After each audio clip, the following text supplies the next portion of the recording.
If you like the video, make sure to like, subscribe, and comment. For more videos like this. Long distance and late night drivers, including truckers who travel through dark forest roads, have you ever encountered a cryptid, a paranormal being, or other creepy things?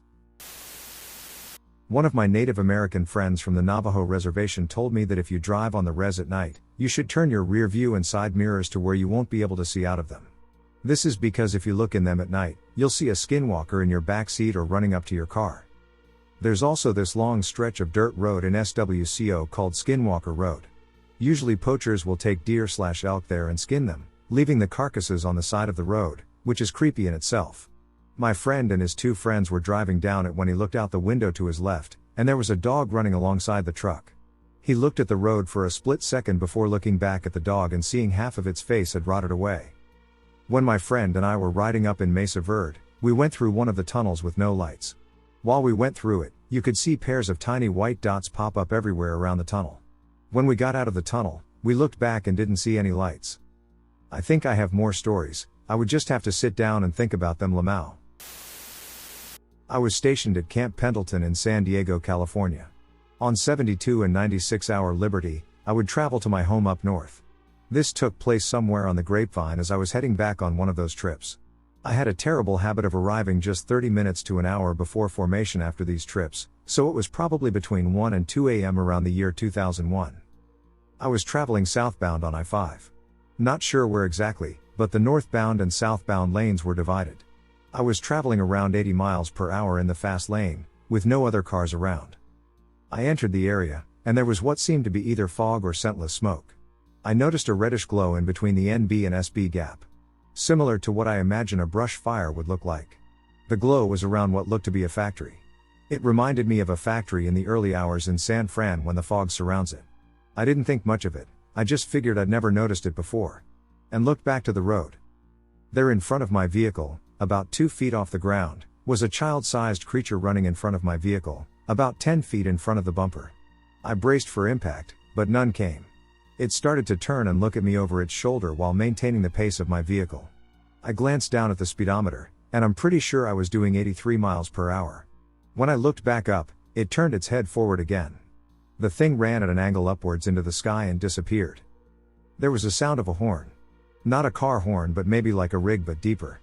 The fog started to clear, and I came out of the Grapevine a few minutes later. I had done that drive probably 10 times round trip at that point and likely another 30 more in the following years.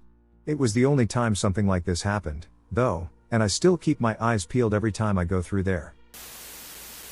I'm not sure if this is the correct place to share this story, nor do I have any evidence to back it up. But I thought I'd share something I experienced about 6 years ago because it popped in my head today. I moved to Colorado in 2019 and spent a lot of time driving in the mountains, exploring new areas. I love photography and nature, so I'd spend hours driving around and taking photos of the beautiful nature here. One day I was in the middle of nowhere in the mountains with my dog and no cell service. The sun was starting to go down, and thankfully I had my GPS on prior to losing service, so I had directions to get back to Denver. I was a little nervous because I would usually get back before it started getting dark, and my GPS was taking me down this sketchy dirt road instead of the paved highways I was used to. Out of the corner of my eye, I saw something large walking about 50 yards away from the road between the trees. At first I thought it was a person, but it was too large for a man and genuinely looked like the shape of what we all know as Bigfoot. Considering there was not a paved road, car, house, etc., in sight, I was obviously freaked out and got out of there as fast as I could. Looking back, I have been so upset with myself for not stopping my car and trying to get a picture. I had my DSLR with my zoom lens and everything, so I could have gotten a clear shot of whatever it was. I'm sure it was most likely an animal on its hind legs, even though it really looked like it was walking like a human, but it would have been nice to know for sure. All I know is it scared me enough to step on my gas and speed out of there until I was back on a normal road. I'll never know what it was, but it's my Bigfoot story I've told for years, and I can no longer get mad at others for claiming a sighting but not having evidence.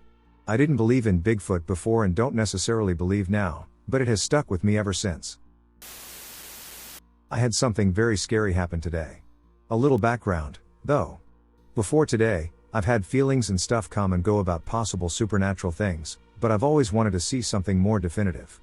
The most I've experienced before today was when I was driving home from a friend's house after talking about entities behind his apartment. There have been sounds and sightings of shadow entities, the clearest being described as large and dog-like in shape. Their dogs have interacted with something, too. That night when driving home, I felt light cold chills and the like. All that was nothing compared to tonight, though. While hanging out in the backyard after 3 a.m., we decide to go to the woods at the edge of the yard where a neighbor burns sage for safety from supernatural entities. We then proceed to whistle and clap, looking for signs of something. A few minutes go by like this, and then I hear something move. Now I don't immediately think much of this until someone else hears it from somewhere else. All four of us then, at the same time, get this intense chill up our backs, and we turn and leave back to the apartment. After a few hours it's time to go home, so I go to leave. To drive back, we have to drive by the same area where we felt it before. So we leave, and a few seconds after getting on the road, I see a large black shape on the side of the road by the woods. It was probably about 9 or 10 feet high. It was dark out, and I was tired, so I didn't think much of it immediately. Just a shadow on the tree line, right? Then my sister next to me says, "Watch out," and we both immediately get this intense chill, and the shape moves at us along with this feeling that we are in danger. I have never felt like that before. I took off as fast as my car could go and got out of there, but we could feel it following us for a while. I don't think I'll drive on that road again at night. Okay, so this is from my grandmother, who used to own a construction company in Taiwan. She was a badass in that, the construction business always has ties to gangs, etc., and that she was a woman who owned one. They dealt with stones, like quarry stuff, I guess? She was in a truck with her driver, coming back at night on a winding mountain road when her driver was like, "Ma'am, I can't drive anymore, I'm seeing double roads all of a sudden. We need to stop." According to Chinese folklore, if you notice two roads when there should only be one, it indicates that a malicious ghost is attempting to deceive you into falling off a cliff or crashing. So they stop and park on the side of the road to wait for this to clear up. About 10 minutes in, a wolf or a wild dog comes out of the mountains and starts circling their truck, snapping and growling at something. Suddenly, they hear a yelp of pain and witness it leaping into the air, as if it had received a powerful kick. It runs off. They waited until sunrise, which was like 3 hours, to start again, but it freaked them out. A friend of mine that I was friends with back home in Washington State told me about his 2 encounters he had. He was a truck driver and drove across the U.S. Everyone who has seen semis knows how tall the hood is from the ground up. Well, he was driving one night in the rain somewhere here in the Midwest and going the normal speed limit of 60 miles per hour. He had seen something bipedal and canine looking running out from a patch of woods that he was driving past. He didn't have much time to react to hit his brakes in time. The head of the creature stood over the top of his hood on his truck. He hit it, and he ran it over and watched it get spit out behind his truck on the back driver's side. He made his delivery and was on his way back since it was only a 2-lane highway, looking at where he knew he had hit the canine-looking creature. He slowed down, since it was late at night and there wasn't a lot of traffic. There was some blood on the road but not a lot. He pulled off the side of the road, got out of his truck with his rifle with him as a safety precaution, and crossed the road. There was a small ditch off the road. He had grabbed a flashlight as well to make sure that if whatever he had hit was not suffering, it was gone. Well, there wasn't anything in the ditch, and he shone his light to the embankment above the ditch towards the woods and didn't see anything out of the ordinary there. But as he was scanning the woods with his light, he got a feeling of being watched, and every hair on his body was standing on end. He immediately went back across the road to his truck and got in and left. When he had made it back to his main location of getting orders, he had a dent on his hood and fur in his grill. He did have it tested because he was curious about what it was, and it did come back as canine. I saw a weird humanoid creature holding onto a tree. Next to it was a translucent square. San Felipe Road in San Jose. San Felipe is a back road where it's basically hills and trees next to it. Possibly skinwalker? Has anyone ever seen anything like this? I went to San Felipe today at around 3. It was around 4 a.m. but not yet 4 a.m. when we exited San Felipe. As we were going down San Felipe, the road was very foggy. Everything was fine, but as we were leaving San Felipe, I and the driver saw a translucent, squarish apparition with waves next to the tree. I was also in the front seat. We both really couldn't describe what we saw. But the people in the back seat saw a furry creature with claws hanging on a tree. It was a gray/blackish creature, fat from what was described.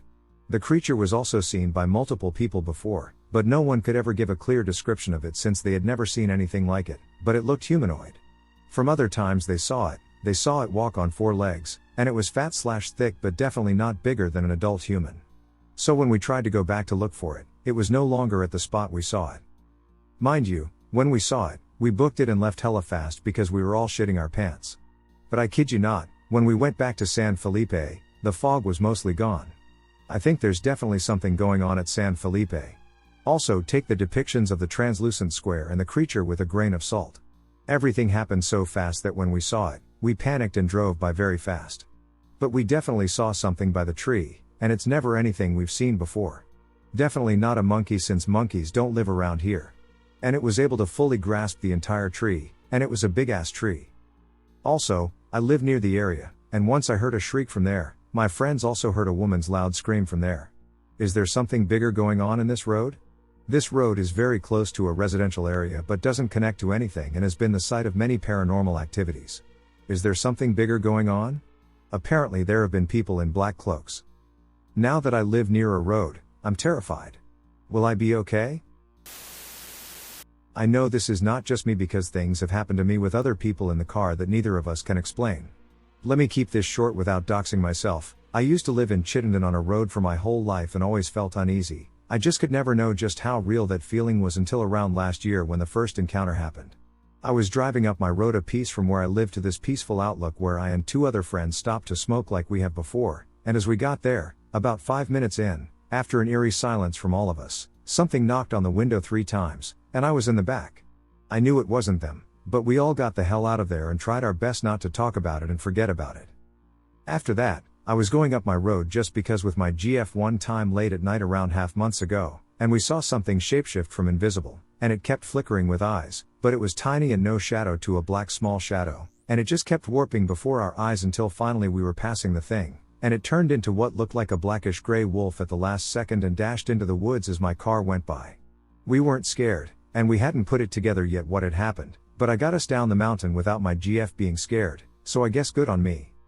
I swear on my life it was the most confusing thing I've ever seen, and what's weird is that it had no shape, but it took up light. It was like we almost couldn't even look at it, but we could because of the way it was morphing. And now finally the last thing I saw, maybe a mile below where that happened, all on the same road these things occurred, I saw what looked like a goatman/werewolf looking thing run across my headlights at inhuman speed into my neighbor's yard. Let me know if anyone lives around here because I really don't think it's the whole town. That road is just gut-wrenching. I used to live in Kirby. One night, about 20 years ago, I was driving home from work. It was probably around 9:30/10ish in late August, so it was dark. I was 18 years old at the time. If you're not familiar with Kirby, it's a very tiny town with all dirt roads and mostly forest with a few farms. About half-mile from my house, there is a sharp turn in the road that immediately heads straight up a hill.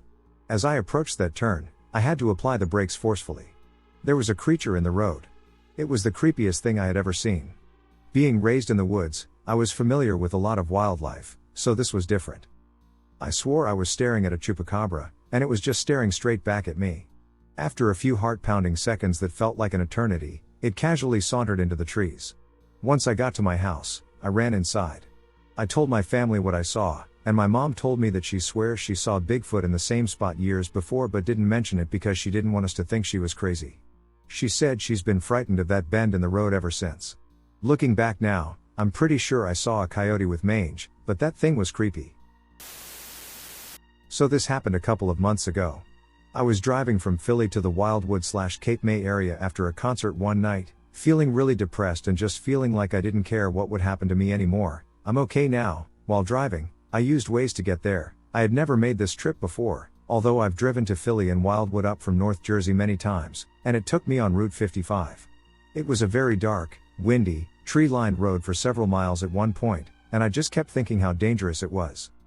Since you live near Clinton Road, I'll describe it as it's similar to parts of Route 23. I guess once you're up north enough, it's just a lot flatter. So anyway, a couple of minutes later, my car radio started beeping like crazy and going from the phone audio screen to a main menu screen. I should note I have a 2017 sedan, and my menu screen is all touch screen, radio, Bluetooth, temp control, etc., and my phone was connected to Bluetooth. The beeping was annoying, and I kept trying to tap the back arrow to get out of it, but it wouldn't work. I finally decided to stop fussing with it for a minute because I didn't want to become distracted and swerve or anything. Then a few minutes later it happened again. I finally got it to stop once I got off the road. I don't know if it was something evil trying to distract me or if it was something trying to protect me so I could be more alert while driving. Either way, it was eerie. I've had the car for over 2 years now. That has never, ever happened before, and it hasn't happened since. There have been instances of cars breaking down unexpectedly, as well as terrible accidents. By the way, if you search for it, you'll probably see something about a lady in white on the road, that has been debunked to be a runaway teen or something. I don't remember, so ignore that as being paranormal lol. I have too many ghost stories, but only very few cryptid stories. I was with a few friends, about 8 people, late one night. We had just gotten done swimming at a quarry in southern Indiana. Well, needless to say, we all got bored after it hit nightfall and all decided to go somewhere haunted/creepy. My girlfriend and I had just gotten some paranormal equipment the past Christmas, and luckily, I had it in the car already. We first hit up Tunnelton's big tunnel, but decided to go somewhere else due to the fact that it isn't that scary when you have a big group. We heard about a cemetery near Story, Indiana, and decided to go there. After a bit of driving down gravel roads for like a few miles, we finally found it. Deep in the middle of the woods, my headlights illuminated the Elkinsville Cemetery sign on the side of what once was a gravel road and is now a dirt path. We hopped out of the car, making sure to be as respectful to the graves as possible, and we weaved to the very back of the cemetery. We sit there doing Estes method sessions but are not having any luck. Even with the EMF reader, there is no activity at all. After a bit, we started finding peace in the silence. Cemeteries didn't really creep us out, but we loved the aesthetic of it. I started to stray away from the group because I thought I heard something in the woods, and I wanted to get a clearer sound without interrupting conversation. Then, I heard it. What sounded to be laughter coming from the woods sounded like a pack of hyenas. I went back to the group and asked them to listen to assure them I'm not insane, but just then, I realized that the laughter not only didn't sound like a pack anymore but was also closer. I shined my flashlight everywhere, the tree line, the shelter behind us, the tree, and the bush in the middle of the cemetery. I was looking for answers. We all jumped up and ran to the car. I had never had any issues starting the car ever since I purchased it a few years ago, but suddenly, it didn't want to turn over. Eventually it would start, and my headlights shined right onto the tree with a bush in the middle of the cemetery. Right there in the middle of the bush was a pair of eyes looking straight at us. I then see whatever it was take off on all fours towards the tree line behind us. I then whipped the car around to not lose track of it, but to our horror, what appeared to be an animal with fur crawling on all fours not even a second ago was now walking on its back legs and with no fur into the woods. I was too in shock to move until my girlfriend grabbed me and shouted, "Drive at me." Which I proceeded to floor it out of there, but I couldn't shake the feeling that we were being watched the whole way out of the woods. To this day, I haven't been able to find any animal that would be able to do that in southern Indiana. Grew up in southeast Sask.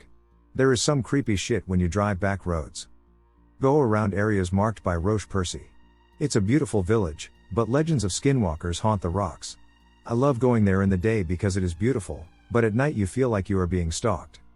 If you drive around, you can find this ghost town. There are no buildings, but the foundations to them are still there, and you get the sense that people are all around you. It's absolutely horrifying. On a dare I walked down what would have been the main street, and it was chilling, as if you stepped outside barefoot at -20. This was mid-July, mind you. There is also this abandoned shop that you can find if you go toward Boundary Dam. You get up the hill past the golf course and turn right. I went with a group of friends, and it's as if there is a demon in that place. I've heard cougars before, and I know very well what coyotes sound like, but some of the noises I've heard in that place are indescribable. Not in a good way either. You can sometimes hear running when you drive past it when the gate is open. Willow Bunch, not really in the southeast but close, is a beautiful little village but can be the creepiest place come night. Driving those hills can be very unnerving. Just driving around all of these places at night is kind of horrifying. It's wonderful to explore and really cool to see, but I wouldn't go running around by yourself at all. Especially since there are abandoned mine shafts everywhere, or if you fall off the road, it's dark, no one's around to pull you out, and the signal is shit. I was 17 years old, driving from my dad's house on the aforementioned land. Pretty late, I think it was around 11 or so. I had dropped someone off at my dad's house and was driving back into town to get back to my mom's place. As I was driving down our long driveway, I kept seeing things move in the field. I didn't pay any attention, probably a rabbit or something. Things moving in the grass is normal. I get out to the road, and I see something/someone in the ditch, just lying there. Me, being a girl in a raggedy old car, at a place with piss poor signal, In the middle of the night with no weapon on me, I floor it. I don't care, I figured I could call my dad later to take care of the possible drunk in the ditch. I'm driving down the road, the memory of the ditch person creeping me out, and I get this awful feeling of being watched. I'm traveling down this road at nearly 60 miles per hour, with no signal whatsoever. Okay. Maybe I'm just overreacting, whatever, I still speed up because I want to get a signal to call my boyfriend because it would make me feel safer. Then I see something running alongside my car. Well, I mean running. It was more skittering. Lanky limbs, on all fours, running and keeping up with me going 60 plus down a country logging highway. I think my brain kind of had an aneurysm at this point because I'm just repeating to myself, what the duck, what the duck. I'm getting closer to civilization, though, so I floor it, getting up to 80 and leaving it behind. I call my boyfriend, freaking out about what I saw. I pulled over at a little church with a light out front, trying to logic it out, when I saw the thing again. It's on the road, skittering towards my parked car. Before I have time to pull out of the lot, it's on me, hitting my car hard enough to dent the rear bumper. I scream, squealing out of the lot and driving like a maniac towards town. I get into town and circle around the main areas a few times, calming down before I go to Mom's. Further description of the thing, it was weirdly flat, like someone trying to do a backbend but not bending. Its limbs were long and spindly, with pale skin stretched too tight across its bones. I live in a rural part of Tennessee, about 10 minutes north of Cookeville. The vehicle I was driving at the time, a 2006 Chevy Cobalt, weighs next to nothing and has two high-powered 15-inch subwoofers. I also had deer whistles on my cart. It was right around 3 a.m. when I was headed to my buddy's house to go pick him up. Up for a job we were supposed to be starting that day. So, I'm driving down this road, jamming hard, doing about 40-45-ish on a 2-lane back road. I go to glance down at my phone to check the time, and no sooner than I looked downwards, out of the right side of my peripherals, came this enormous dark grayish mass, followed by a violent jolt, and my car ended up in the complete opposite lane, about 90% into it. I froze up, not knowing what the duck had just happened. I glanced into my rear view, and I could just see that big gray mass, standing there in the middle of the road. Just to put this to rest, it was not a deer. Unfortunately, I have hit several deer throughout my vehicular adventures, totaling my first car that way. This was not that. Damage to the car, you ask? A busted mirror, and what looks like a massive indentation of one of the fingers of this thing. That's it. Not one scratch. I think I pissed him off from either scaring away his dinner or disturbing his nap. Or he didn't like the super low frequency of my subwoofer spitting out 20-ish Hz. One thing I feel in my gut for certain is that it was a warning. I would indeed not be doing any more ducking around, because I found out. Driving home from Panama City on spring break, 2009? We were going through Tennessee around dinner time, and we wanted some barbecue. We decided it would take too long to get in/out of Nashville, so we found some spot on Google Maps that was 20 minutes north of the city, 8 miles off the highway. Once we left the highway, we drove down the county roads and never saw another car, but plenty of deserted homes and farms. To add to the eeriness, the sun was going down and the wind was blowing pretty hard, the trees swaying back and forth. 6 miles in, we pass what looks like a brand new townhome/apartment complex in the middle of nowhere, which seemed odd, and there were no lights, no cars, and no people. 2 more miles, we get to the spot we found on Google Maps, and it looks like it's been abandoned for years, and now the sun is down. We immediately turned around to go back to the highway. We were a little creeped out. On the way back we passed the apartment complex again, and every single light is on in every single house, but still no sign of people, no traffic. We hadn't passed a car on the road in either direction in half an hour. I'll never forget that. Dogman encounter. It was October 5, 2017, at 5-something in the morning, and I was driving myself to work. I like to take back roads because they're peaceful in the early hours of the morning.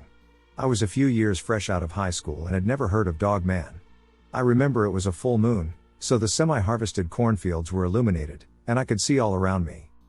Well, the field I was driving next to was a soybean field, already harvested, so I could see the tree line on the other side unhindered. I noticed something moving really fast in the moonlight, but it was far enough away that I thought maybe it was a deer running. It kept up with my truck. I must have spooked the deer, I thought. I came to a curve with 2 homesteads on it where the tree line met the property line of the 2. I noticed at the corner of my eye something large, so I glanced at what looked like a pointy-eared mass of fur. But by the time I turned my head completely to look through the passenger side door, the giant woolly creature was right at my window, like we almost collided. It had reared up its chest, which I could only see a glimpse of, was partially hairy and almost human-like. I sped up and didn't look back till I got further down the road. I wanted to make sure it wasn't following me, lol. The thing was tall and could run on all fours. But it was not shaped like an ape, and it was not a bear. I live in northern Illinois, and my work was next to a river and a forest preserve, so I'm sure that it was trying to travel to the river, as rivers have always been an easy means of travel for many species. Part of me still thinks the creature was just as surprised as I was. Maybe it thought it could beat me and cross the road before I got there. When I got to work, I was still in shock and tried to tell my coworkers what I had seen, and they didn't know what to say. They probably thought I was crazy. After that I began to research to make sure I really wasn't crazy, and sure enough, a ton of people have witnessed a tall dogman-like creature roaming about North America. It might not be creepy, but it's definitely unsettling. I make prize deliveries for a casino. My vehicle is an enormous van with pictures of cash all the way around it. It was basically a billboard of money, even though I don't deliver cash, but personal checks written by the casino. One day I drove to Lafitte, Louisiana, way south of New Orleans, late in the afternoon because the winner that day wasn't home until then. It was dark by the time I got into New Orleans and tried to get back to Mississippi. I followed my onboard GPS, but for some reason, instead of putting me on the highway to cross the MS River, it took me to a ferry in Algiers. Which I didn't feel comfortable getting on given the obvious advertisement of my van. So I turned the van around and stopped on the side of the road so I could refigure the route on GPS. That took about way longer than I expected, and I was noticing several people walking by. They weren't walking together. Just one by one. It was dark. And streetlights were almost non-existent. After what felt like an eternity, I still couldn't get my GPS to take me to the highway. Feeling a bit uneasy already, I looked outside. No one was around. I looked to each side of me, and behind me were the same people, but now standing in a group about 50 feet away. They were aiming their gaze directly at me. Shit. I immediately said to hell with the van GPS and picked up my phone and dialed in directions back to work. Luckily, it directed me right to the highway where I wanted to be in the first place. I looked up, and a couple of members of this group were now coming right up to me. Duck that. As fast as I could, I shifted my ass into drive and sped the duck out of there. I'm not supposed to smoke in the van, but you bet your ass I broke that rule that night. Strange event that happened earlier this year to me. I haven't told many people about this because it sounds absolutely crazy. Earlier this year, I hung out around work for a bit hanging out with some coworkers and smoked a bit of weed. I'm a lightweight and took 2 hits. But after 2 hours of sitting and talking, I start to head home, a 20-minute drive. I left work at 11:30 p.m. and hopped onto the highway, I-5, to go onto I-205, this is Oregon. As I'm approaching the on-ramp to get onto 205, I see a really bright light in the sky. I stop my car on the side and step out briefly to look up and see what it was. I remember opening my car door to get my phone, and the next thing I know, I am parked in the parking lot of my apartment complex. Car is still on. It almost felt like I woke up from anesthesia. I've had a colonoscopy before, and it felt like coming out of that. My brain was a little foggy. I look at my car's clock, and it was 3:30 a.m. My phone was also connected to my car's Bluetooth when I left work, but now it was off and had a dead battery, and all of the radio stations I had set on my car were all switched to the same station, one that doesn't play music to boot. For a few weeks after, my brain still had felt foggy. I've been to the doctor a few times this year, and nothing abnormal was seen. I've had some scans done, blood work, etc. Everything came back cleared. Still no idea what happened. I wasn't particularly stressed out to cause such a lapse in memory. I'm just nervous because I had to have driven in a weird state. I wasn't even high because I smoked at 9:30 p.m. and only had 2 hits. Plus I've never smoked and had a lapse of time happen to me. Anyone have any ideas what could have happened? Or if it has happened to someone else? I and my 15-year-old daughter were driving over to a friend of hers' house a little after 8 Monday night, and something passed in front of the car. It looked real. My daughter said it was gray, I say it was black, but it was very muscular. It was the size of a large pit bull with broad shoulders. The arm sockets looked human, but the rest didn't. It had a round head. It used its front paws to run. It would push off the ground with them, and they would go towards its sides, and the back legs would come up, and they would kind of tuck in underneath it. I know how weird it sounds. I wonder if it was a panther. It was still daylight. I thought it looked strange, but I didn't want to alarm my daughter, so I didn't say anything. It went beside an abandoned house on a road that runs perpendicular to the road that my home is on. She said, "Mama, that wasn't a dog." I replied to her that I thought the same thing, I just didn't want to say it. It ran really fast, and it looked solid. I have no idea what it could be, but we were talking about skinned pedestrians quite a lot Sunday night. I heard that was bad luck. Who knows? I know how crazy that sounds. I'm never driving down this road again. Okay, so this is something that happened last night that really got to me and even my mother, who is a very rational thinking person. Last night at around 9:30ish, I was driving home from work. Now my parents are divorced, and my dad forced me to get a job out by him so that I would come to see him more. He lives about an hour away, and I haven't been able to find a new job near my mom's house yet. So every weekend I drive an hour on Saturday to work, stay at my dad's, work Sunday, then drive home to my mom's that night. For the past couple of weeks, my father and I have not been getting along and have been in fight after fight. Because of this, I've started driving home on Saturday nights and Sunday nights. On the drive home, the road goes into a bit of an isolated area where there is a field and a road that splits off from the main one into the field. I take this main road every time I do the drive to and from work or to my dad's house. Last night, as I was driving past the field, with no other cars around, two bright flashes lit up the entire interior of my car like someone had taken pictures of me and or my car. As I looked back into the rearview mirror, I saw a car on the road in the field turn on its headlights and slowly pull out and start to follow me. When the car began to follow me, two things went through my mind. One, they just turned onto the road and are just going in the same direction as me. And two, this person is following me, and I need to go. So I sped up a bit to make some distance between us, but they sped up too and got closer to me. As they got closer, two more bright flashes lit up my car like more pictures were being taken. Now these flashes could not have been headlights because even bright high beams would not light up the entire interior of my car. After the flashes, I looked in my mirror again to see them slowly pull away and turn down a road, disappearing. When I got home I immediately told my mother what happened, and she tried to rationalize it but couldn't come up with anything.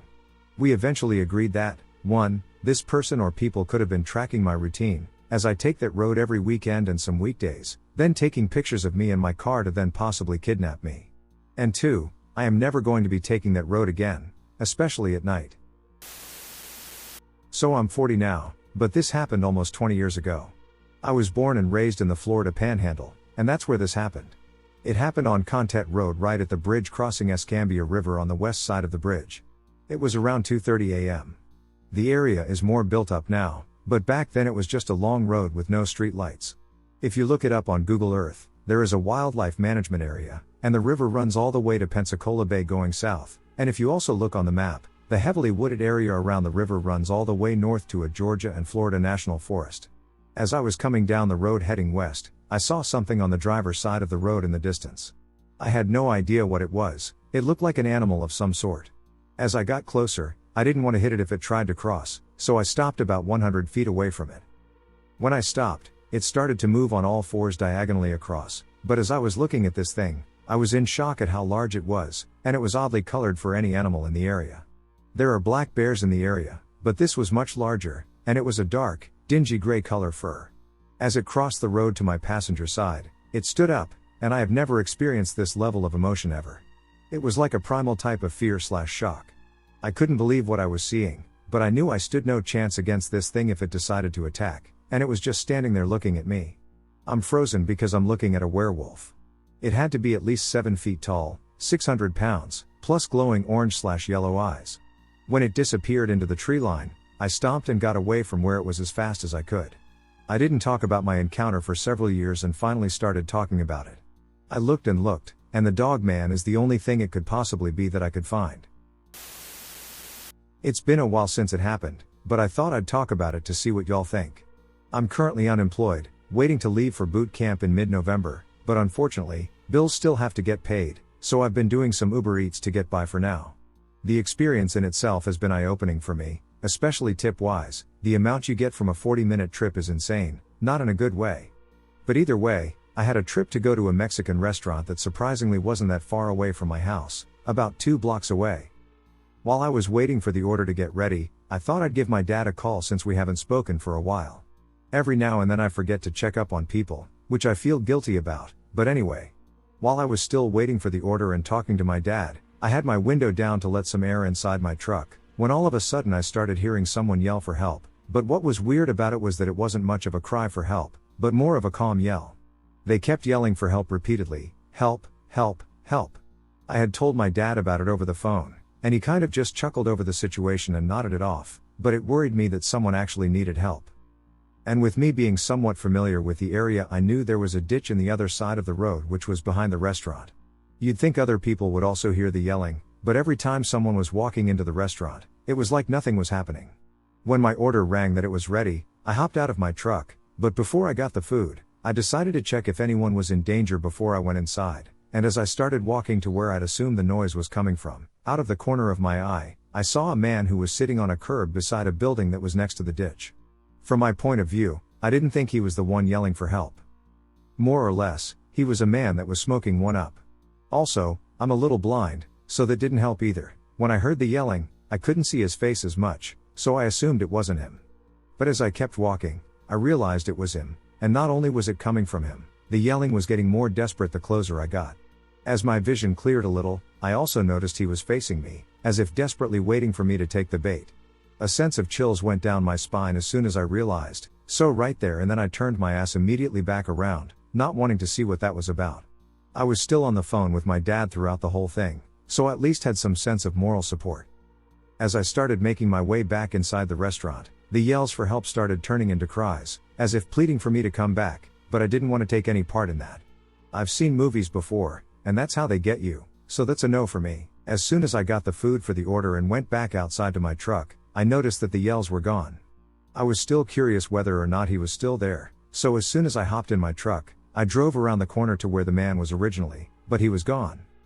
I've heard stories of people encountering skinwalkers and other things like that, but deep down I really didn't believe any of it. My brother's ex-fiancée would always tell me stories of how she also encountered a few of them in the woods when her car broke down. I would always listen but never really believe in it. A part of me would always assume the logical of things. Also, it didn't help her that I had bought a death whistle a few years back in Mexico and would always play with it in the woods with my cousins. She would always say that I'm just asking for it. Lamau. But yeah, this experience really caught me off guard. Never really experienced anything like this before, especially in broad daylight. You'd expect to have some eerie things happen at night, but no, not this one. So yeah, that happened to me. Let me know if you guys experience things similar to this or something different. This is a little bit out there, but I've been wondering about it for a long time. About 15 or 16 years ago, I was driving I-90 east from Seattle to Philadelphia late at night. At the time, smartphones and map apps weren't very common, and I didn't have one, so I don't know exactly where I was. But I remember there were tall trees on both sides of me, and it seemed like it was deep forest on both sides. Out of nowhere, I saw what looked like a young woman with dark hair and a white dress or nightgown and, I think, no shoes running across the highway. I slammed on the brakes and almost ran off the road. Came to a complete stop. I looked behind me, and there was nothing there. There were no off-roads, ramps, or anything that would have indicated where she came from. And I didn't see her. After I had a moment to collect myself, I figured I was just getting worn out. I had been in airports for 20 hours that day, and seeing things. I tried to pull my car over to the side of the highway and take a short nap, but it was a narrow section of the highway, and an 18-wheeler drove past close enough to make me think that wasn't safe. I kept driving, and I swear I saw a sign for a hotel that was 1 or 2 miles north of the highway. So I took that exit, and I drove north on that road for what felt like 10 miles, and I found nothing. I kept driving until I found some strange building that had concrete or steel pylons blocking the road. Perhaps it was a government building? I turned around, got back on I-90, and kept going until I found a rest stop. Based on what I remember and looking at Google Maps today, I think I was in that section of woods somewhere between Seattle and Ellensburg, and I ended up at the rest stop either in Snoqualmie Pass or Indian John Hill. I guess I'm wondering if anyone has had similar experiences. Are there any stories from that area, or was I just worn out and seeing things? Can anyone at least tell me where the heck I was? Why did the sign say there was a hotel? What was that weird barricaded building at the end of a long road to nowhere? Tiger Mountain, Washington incident. This is likely for the Western Washington people mostly. I'm seeking any information about an incident that took place in the 80s. It occurred on Tiger Mountain, which is in King County, about 25 miles southeast of Seattle. It was once a popular drive to the top of the peaks via logging road. The view from there is incredible. Access is no longer allowed to motor vehicles, but it is very popular for mountain bikes, hikers, and hang gliders. The story, as I recall, was about a group of guys, 3 of them, in a truck that had been driving the roads to the summit. They were up there playing around on CB radio, which was very popular at that point. And that location was great to park at. You can talk a couple hundred miles sometimes on the radio. What I remember is that on their way down they suddenly got on the CB radio in a very urgent manner saying that they had struck a bear and didn't want to exit the vehicle because it was lying in the road in front of the truck. They claimed vehicle damage but were afraid to exit the car. As the story goes, from what I remember, they relayed that the animal that hit was lying in the road in front of them, not moving. They were asking for someone to send the sheriff or somebody up there. There were exchanges on the CB radio through this part. Then after some time passed, they suddenly became hysterical, saying that apes were attacking their truck and that one ape had dragged the downed animal off the road. And they were in far, they were going to die. They were asking for help, asking for someone to call the sheriff, at that time known as King County Police. From what I remember, this was done. But they went silent in the air. There was no more talking for a while. But what they described was that the truck was being smashed and torn apart. From what I remember, there was an article in a newspaper regarding this. A deputy drove to them, which would have taken some time, and what he found was the truck in the road with windows broken and damaged. One individual was hiding under the truck. Another was cowering in the truck, and another one was in a tree to the side of the road. I remember something about it being determined and filed as an trees, and it had been rented out to various people that weren't in good nature. As this was a family-owned home, I was pretty much my own landlord, even though I was still technically renting it. So I didn't have many visitors. Eventually I started to get a bit lonely and had my cousin move in with me. He lived with me for about a year as we both shared similar strange experiences in this house shortly after he moved in. The road that let's call him Zach, the road that Zach and I lived on was about a 2-mile stretch. Maybe a little less.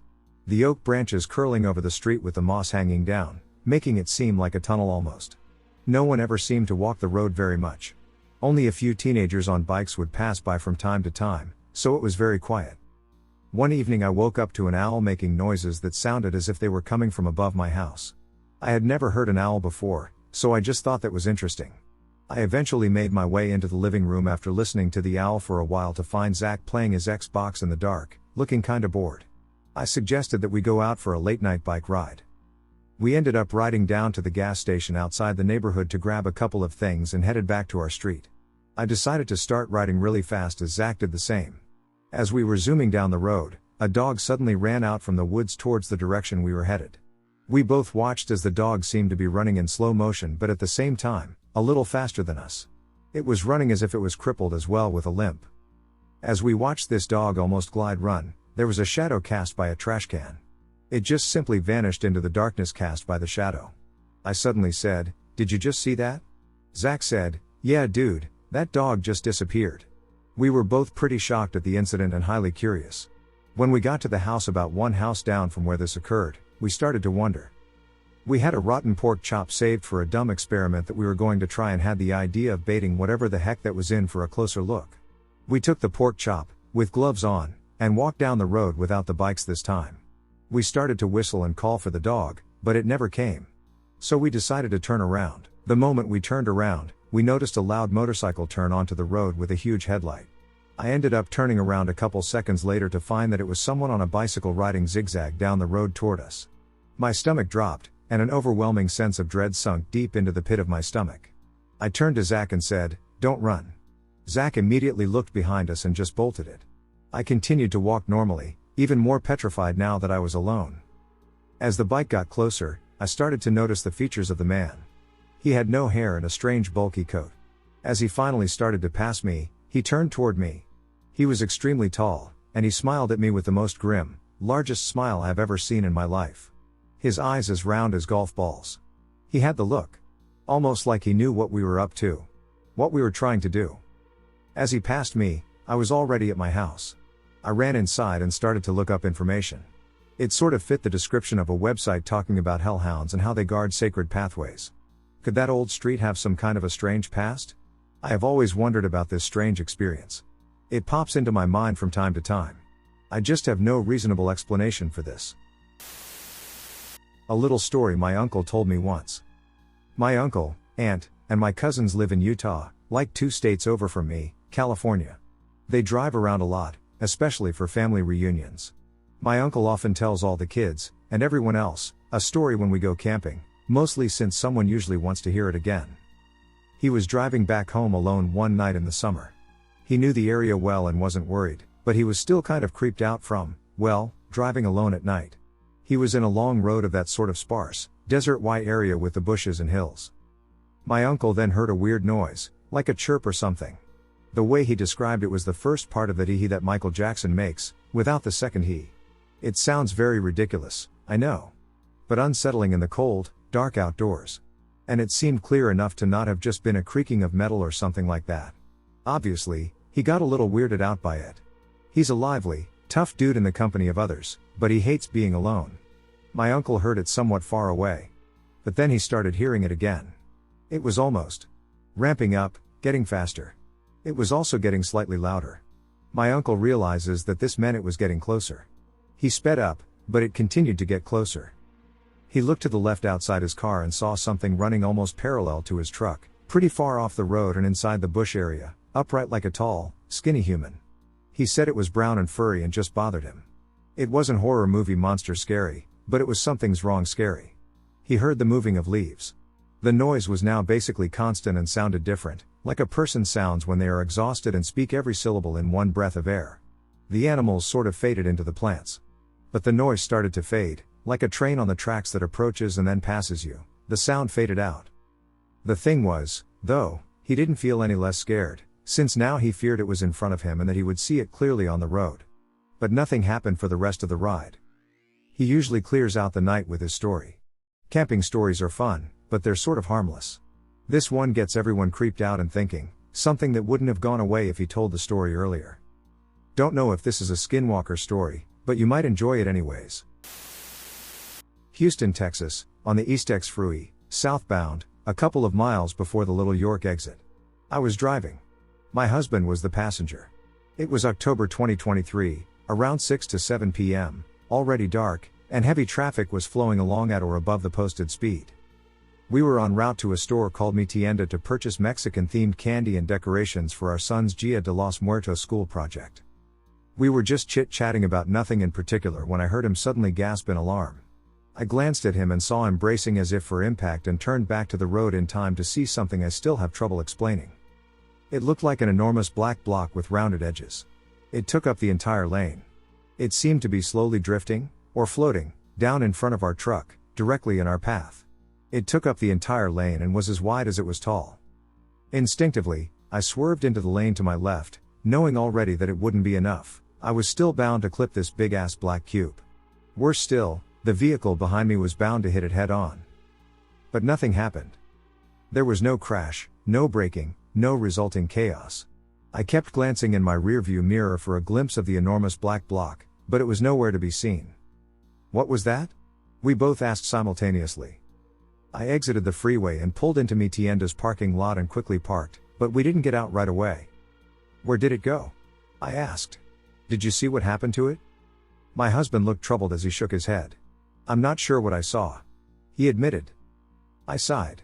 This is going to sound so dumb, I began, but it looked like a gigantic trash bag filled with air.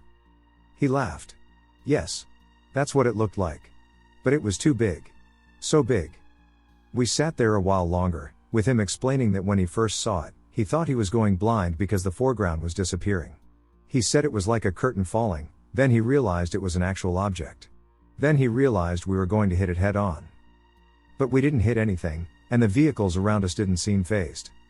We got what we needed from the store, and then, because we were determined to make sense of the nonsensical, we retraced our route, with my husband checking the shoulder and frontage road for any sign of whatever that enormous cube thing was. But we found nothing, and to this day have no idea WTF we saw that night. This was out on the res by Tuba City. I had just shut down and crawled into my sleeper and was doing a bit of reading before I tried to get some shut-eye. The area I was parked at was this old gas station next to a field, and the gas station was the only real structure. It was completely open until the hills about a half-mile away. While I'm reading, all of a sudden I hear a bunch of people slapping my truck all over. Even sounded like it was coming from the roof of my rig. I hopped the duck out of my rig with my Bowie knife, and there is no one. I shined a light at my rig, which is very dusty, and there are handprints all over it. Even up on the roof. No footprints anywhere I can see, and there's no way anyone would have been able to make it behind the gas station. Slapping stopped right as I opened my curtain, and I was out of the truck a half second later. I said duck hours of service laws and ran my ass until I found a lit parking lot with a security car to shut down that night. I refused to shut down anywhere near the res now. Thankfully that's not an issue as I'm a local now. A couple of years ago, I was driving through Wyoming on a foggy afternoon when something unusual caught my eye. The mist was so thick it made everything ahead seem distant, like driving through a dream. Out of nowhere, a truck appeared in the hammer lane, moving with precise control. Despite the weather, it stayed perfectly in its lane, signaled before merging, and left plenty of space before easing back over. It seemed too perfect for the conditions. In a way, the moment felt out of sync with the foggy, ghost-like world around me. Later that night, I parked at a rest stop and decided to check the dash cam footage, curious to see how that truck looked on camera. But as I scrolled through, the footage didn't match my memory. The truck was nowhere to be seen. The misty highway was there, just as I remembered, but the lane was empty, no truck, no merge, nothing. I checked the timestamps, rewound, and fast-forwarded, but it was as if the truck had never existed. Just the fog, swirling like it was hiding something. I sat there in the quiet of my cab, unsettled. Maybe it was the weather playing tricks on my tired mind, or maybe I had simply imagined the whole thing. But the more I thought about it, the more certain I became that I hadn't made it up. I could still see the truck, those California plates cutting through the mist. Yet, the fact that it was missing from the footage made the moment feel less real, like a phantom I wasn't meant to catch on camera. Nightwalkers. I drive in the Mountain West area, Utah, Idaho, Colorado, and I have noticed a huge abundance of nightwalkers lately.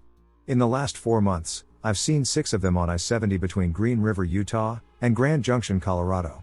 They're always on the shoulder wearing black pants/black shirts or hoodies and seemingly in the middle of nowhere, in the middle of the night with nothing bright or reflective. A couple of them scared the shit out of me, walking right on the white line, and I didn't even see them till about 100 to 200 feet away. My coworker who runs this route with me has noticed them as well, but I'm wondering if anyone else has been noticing the increase of them along the highways. Why are they even out there?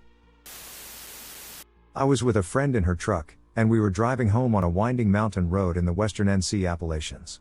There were no streetlights, and it was pitch dark. We noticed another truck heading toward us suddenly swerve into our lane. My friend hit the brakes and laid on the horn, and the truck crept back over. We were a bit shaken and slowly began moving forward. It was then that we saw why the other truck had veered into our lane. There was a huge deer carcass in the road. And crouched over it was a gigantic animal. As we drove very slowly, my friend put her brights on. What looked like a gargantuan wolf was bent over the carcass, eating. It had very long front legs with little fur on them. I've worked with wolves and had never seen one this huge. It suddenly looked up at our truck, and the headlights caught it fully. Black fur, muscular forearms, and golden/orange eyes that looked eerily human. I remember we both made gasping noises. My friend kept driving, and then we turned and looked at each other and both said, "That was a ducking werewolf." She was not at all a person who believed in any sort of supernatural stuff. We drove the rest of the way home in silence. We only spoke about it one time after that, and it was to compare what we had seen. At that time, I had no idea about Dogman. And I forgot all about it until 2 years later, when one showed up in my backyard. Time jumps. Last Monday. 1. I had an appointment last Monday. It was supposed to be a 45-minute drive. I left my house at 1 p.m. to get there at an ETA of 1:47. I drive the speed limit on the deserted freeway. Which was odd because at that time, the freeway is always busy. I saw maybe 3 or 4 cars the entire time. I'm a nervous driver, but I felt a calm and peace that I've never felt before. My GPS directed me off the freeway and to a building that wasn't the one I was supposed to go to. It blipped and redirected me the correct way. When I drive into the parking lot for my 2 p.m. appointment, I check the clock. It reads 1:25 p.m. 1:25. The drive definitely did not feel that short. I'm terrified of being pulled over or getting into trouble, so I'm a safe driver. Didn't want to call my husband when I got into the lot because of the discrepancy in the time. I was terrified.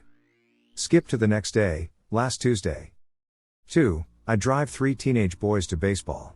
We have to rush to get from school dismissal to practice. It's a 20-minute drive to get across town. We left the last pickup at 2:50.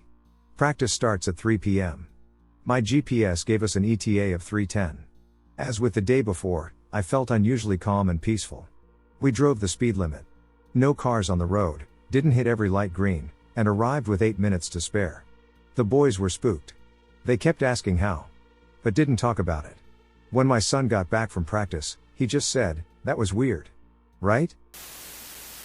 My Arizona encounter. I was driving with my friend to his home in southern Arizona. We had to drive through several reservations, mostly Navajo, to get there, and he warned me that if I saw anyone standing by the side of the road or in the road, I shouldn't look them in the eye or even pay attention. A couple of hours into the drive, only my friend, who was driving, and I were awake. I saw a man dressed all in tan leather and wearing a large, wide-brimmed hat standing by the road. I didn't listen to what my friend said and looked at it directly. Every couple of miles, I saw this same man. Always on the road, always looking at me. I got glimpses of his face sometimes, he appeared to have none. Eventually I shut my eyes until we got to his town because I was afraid. I didn't see anything further while we stayed there. We go back to the west just about every year. The last time we went, we spent a night in a town in the mountains where his family had a cabin, and we got stuck in the snow. We called a towing company, and a single man came to help us out. We talked at length with him, or at least I did. I recall him being native, with long black hair and wearing a tan suit, including an animal skin on his shoulders. No hat like the person I saw on the road. He was very friendly and wanted to eat dinner with us. We said no because we didn't have enough food for him and us. He offered to go buy us food and bring it back. We said no to this also. Recently, my friends and I were talking about this day. They didn't see a native man. They claimed that we were helped by a man with short, blonde hair and a southern accent. That he was wearing snow gear and never asked to eat with us. My friend asked me if I had seen anything unusual somewhere else, and I told him about the man on the road. He told me that I saw a skinwalker, and it was following me. I live on the East Coast, so he proposed that he only come looking for me when I was in the area. Since that encounter, I have almost constant dreams about going back to Arizona. What do you make of this encounter? Besides my one friend, no one else believes me. It creeps me out to this day. I went to Nevada a few weeks ago and had no incidents. We're supposed to go back to Arizona in the winter. I'm a little nervous. Driving alone at night is terrifying. True story. I have no idea what they were trying to do. It was around 2 a.m., and I was on an empty interstate in the middle of nowhere. Barely any cars, maybe once every 10 to 15 minutes. On my cruise control going around 73 miles per hour. About 2 hours I had to be on this road. Almost an hour in, 2 pickup trucks ended up speeding past me. Still on cruise control, about 20 minutes went by, and I ended up catching up to them. One of the trucks ended up going into the fast lane. Okay. He's passing the other truck. I'm a little dumb, and almost a minute passes, he is still there. I finally catch up because they were further ahead, and I had to let off my cruise control because they're going slower now. I see them tapping their brakes every so often. Both still in each lane riding next to each other. I am completely unable to pass. So I keep going, trying to keep my distance. Time passed, we're down to 50 miles per hour in a 65. I was like, duck this, and just slammed my brakes, almost completely stopping in the middle of the interstate, and they're going on ahead of me. I see them pull over to the side of the road, and I just booked it out of there. I got off at the second exit because I didn't want them to find me. I spammed my friend, who I was going to go visit. She didn't respond. I spammed her roommate. She didn't respond. I was terrified. Once I got there, I told them, and they didn't have much to say. Why? Was I going to be robbed? Was this a prank? My friend's college is up that way, and I don't know if I want to go there again. Did I jump into a different timeline? I had something happen to me that I can't explain. The other day my best friend, his girlfriend, my girlfriend, and I all went to the lake and had a great time, then we went out to dinner. My best friend rode in the car with me, and both of our girlfriends met us there because they had work earlier in the day. We decided to go to our favorite Indian spot for dinner. Once we were finished, my friend's girlfriend said her goodbyes and went home, and we got in my car and followed my girlfriend back to our house. I was deliberately following right behind her. The car she was driving is my car, which I bought for her to use because she's in nursing school and can't afford a car right now. It's a blue Toyota Avalon hybrid with vanity veteran plates. It's not a common car around here. I actually haven't seen another one the same color as it. Anyways, I was following right behind her, and she decided to take a way home that we don't usually take, which I thought was strange. My friend and I made a verbal note of this. She pulled off into the grocery store, so I assumed that she just needed something for the house and didn't think much of it. This is where it gets weird. After she pulls into the grocery store, I decide to keep driving straight and just go home. Well, we got home, and no shit, her car is in the driveway. My buddy and I in unison said, "How the F?" So we go inside, and she's already on the couch. I ask, "How are you home before us? You pulled into the grocery store?" She said, "No, I didn't. I went to the grocery store earlier today before I met you guys," and my buddy immediately was like, "No, we saw you pull into the grocery store. We were right behind you the whole way." Then she proceeds to tell me, "No, I didn't, I kept going straight, and you were right behind me. I watched you turn onto another road that we usually don't take, which I thought was strange." This sent a chill up our spines. Even if I was right and she pulled into the grocery store, there's no way she would have been home before us because I hopped right on the highway, and it's a straight shot to our house. My friend and I are both Army infantry veterans who deployed together, and neither of us are conspiracy theorists or have ever considered any kind of other dimension, but now I'm wondering. If I had kept going straight rather than being led down that other route, would something have happened to us? I understand this probably isn't the craziest post in the world, but it really is one of the most bizarre things I've had happen to me, and it's even more bizarre to me that between the three of us, none of us can explain how this happened. I was never one to believe in the paranormal, but recently I've been having experiences that have changed my mind. The first thing happened a few weeks ago, back in the middle of April. I was taking a drive by myself on a completely empty road in West Houston, and one of my tires blew. This confused me, as I had just gotten new tires a few weeks prior. So I pulled over to the side of the road to change my tire, and while I'm putting my tools in the trunk of my car, I see a tall human-like figure in the grass off the road about 100 feet away from me. It was about twice my height, I'm 5 feet 6 inches, and had glowing red eyes, and it seemed very slim and tall. There was no fence separating the grass, I'm assuming it was a farm or something of the sort, and the figure started walking towards me, and the air around me got really cold, about 50 to 60 degrees in the middle of April. I got in my car, but the car had turned itself off and locked the doors, and it wouldn't start. After a few tries of getting the car to start, it finally started, and I got out of there as fast as possible. Later that night, while I was eating, the power went out, and I heard a window open. Since I was in the kitchen, I grabbed a knife and went over to the room where I heard the window open, but there was nothing there aside from deep scratches on the flooring. The morning after, I had asked my neighbors if their power had gone out or if they had seen who went into my house, but nobody said they saw anything or had their power go out. About a week or two later, I was at my nephew's quinceañera. Seemingly at random, everybody stopped talking, and my tia was staring at something in the woods of the park we were at. She seemed shocked or scared because of it, and she wouldn't say anything about it, and for the rest of the celebration, we were all in an anxious mood. This morning, at about 5:30, my abuelo called me saying that someone had broken into his house and he wanted me to come over. It was only a 30-minute drive, so I went over to their house. When I got there, there was an ambulance parked next to the house. According to my abuela started feeling nauseous out of nowhere, and her heart rate sped up rapidly, and then he heard his car alarm go off and the sound of broken glass. He grabbed his gun and went downstairs, and then he heard scratching on the door, like something was cutting the wood of it. By the time he came down, whatever was there was gone. At the same time, my abuela started having a hard time breathing and staying conscious, so he called an ambulance. There were deep scratches left on the door and on his car, just like the ones that were on the flooring of my house, and the windshield of his car was broken. We talked to the neighbors, and they never saw anything, only heard a car alarm, just like what happened at my house. I don't know what's happening, but any help would be much appreciated. So, 2 weeks ago my wife and I decided to go to Pine Top/Lakeside, Arizona, for a vacation. I am from Salt Lake City, Utah, so needless to say, it was quite the drive.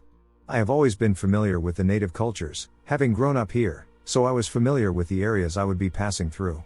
However, I would encounter during my trip. To keep it short, I will cut to exactly why I am posting here. This is not a particularly scary tale, but more cautionary.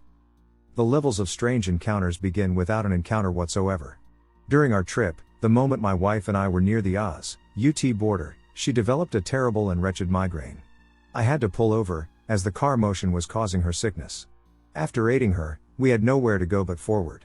After driving what seemed to be 1,000 miles, my wife was simply miserable and needed to stop the motion of the car.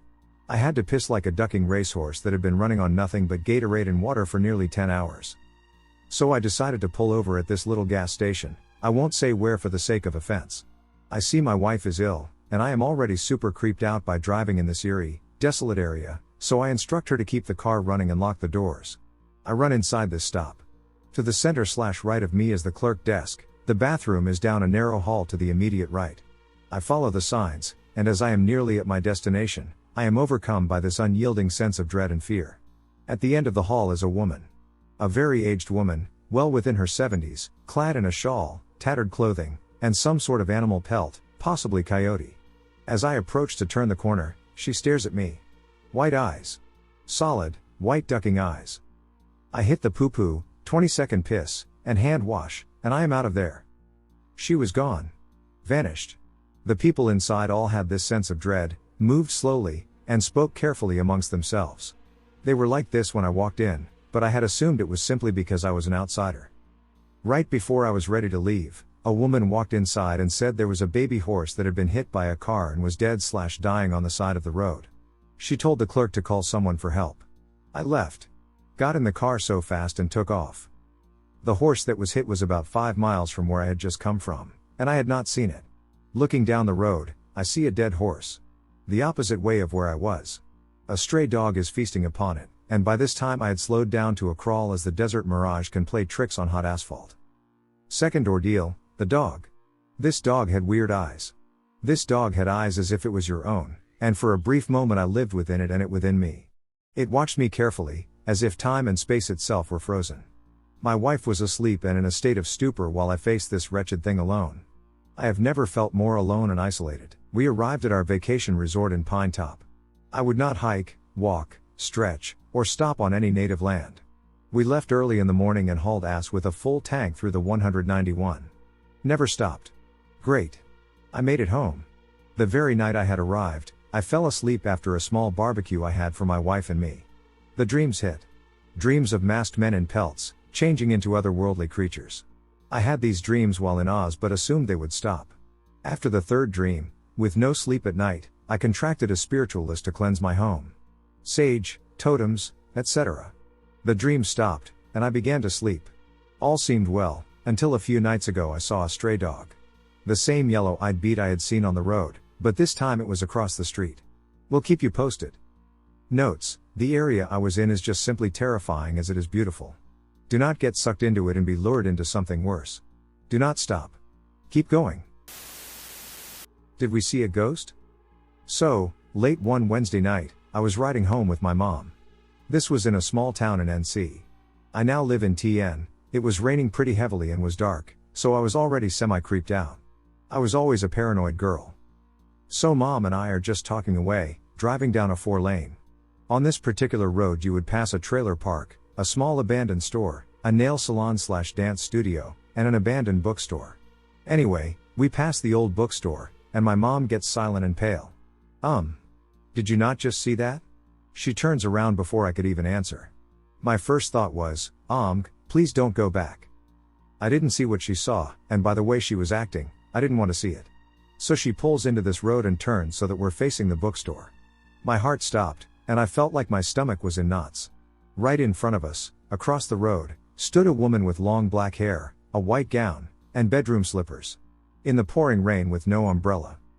My mom calls 911 so that this woman can be asked if she's okay, but sure as hell not by us. A man we know, we will call him K, answers, and we explain the situation, and he says he'll have officers go check on her and call us back. This lady didn't move 1 inch the entire time. She just stared straight ahead. I don't think she even acknowledged us. K calls back and says, we sent 2 officers, and they found no one and no sign of anyone. They searched the house beside the bookstore, and it was empty too. I've been afraid to drive past that place anytime it's dark or raining. I don't know who or what this woman was, nor do I want to know. My boyfriend is very hesitant to believe this story, but I swear it was one of the most terrifying moments of my life. I can still see the blank stare she had. I sometimes bring this up to my mom and ask, did we see a ghost? I would love to hear some of your thoughts as to what this was. Was this woman a ghost? Was she just chilling in the rain? If she was, then why? Because it scared the ST out of me.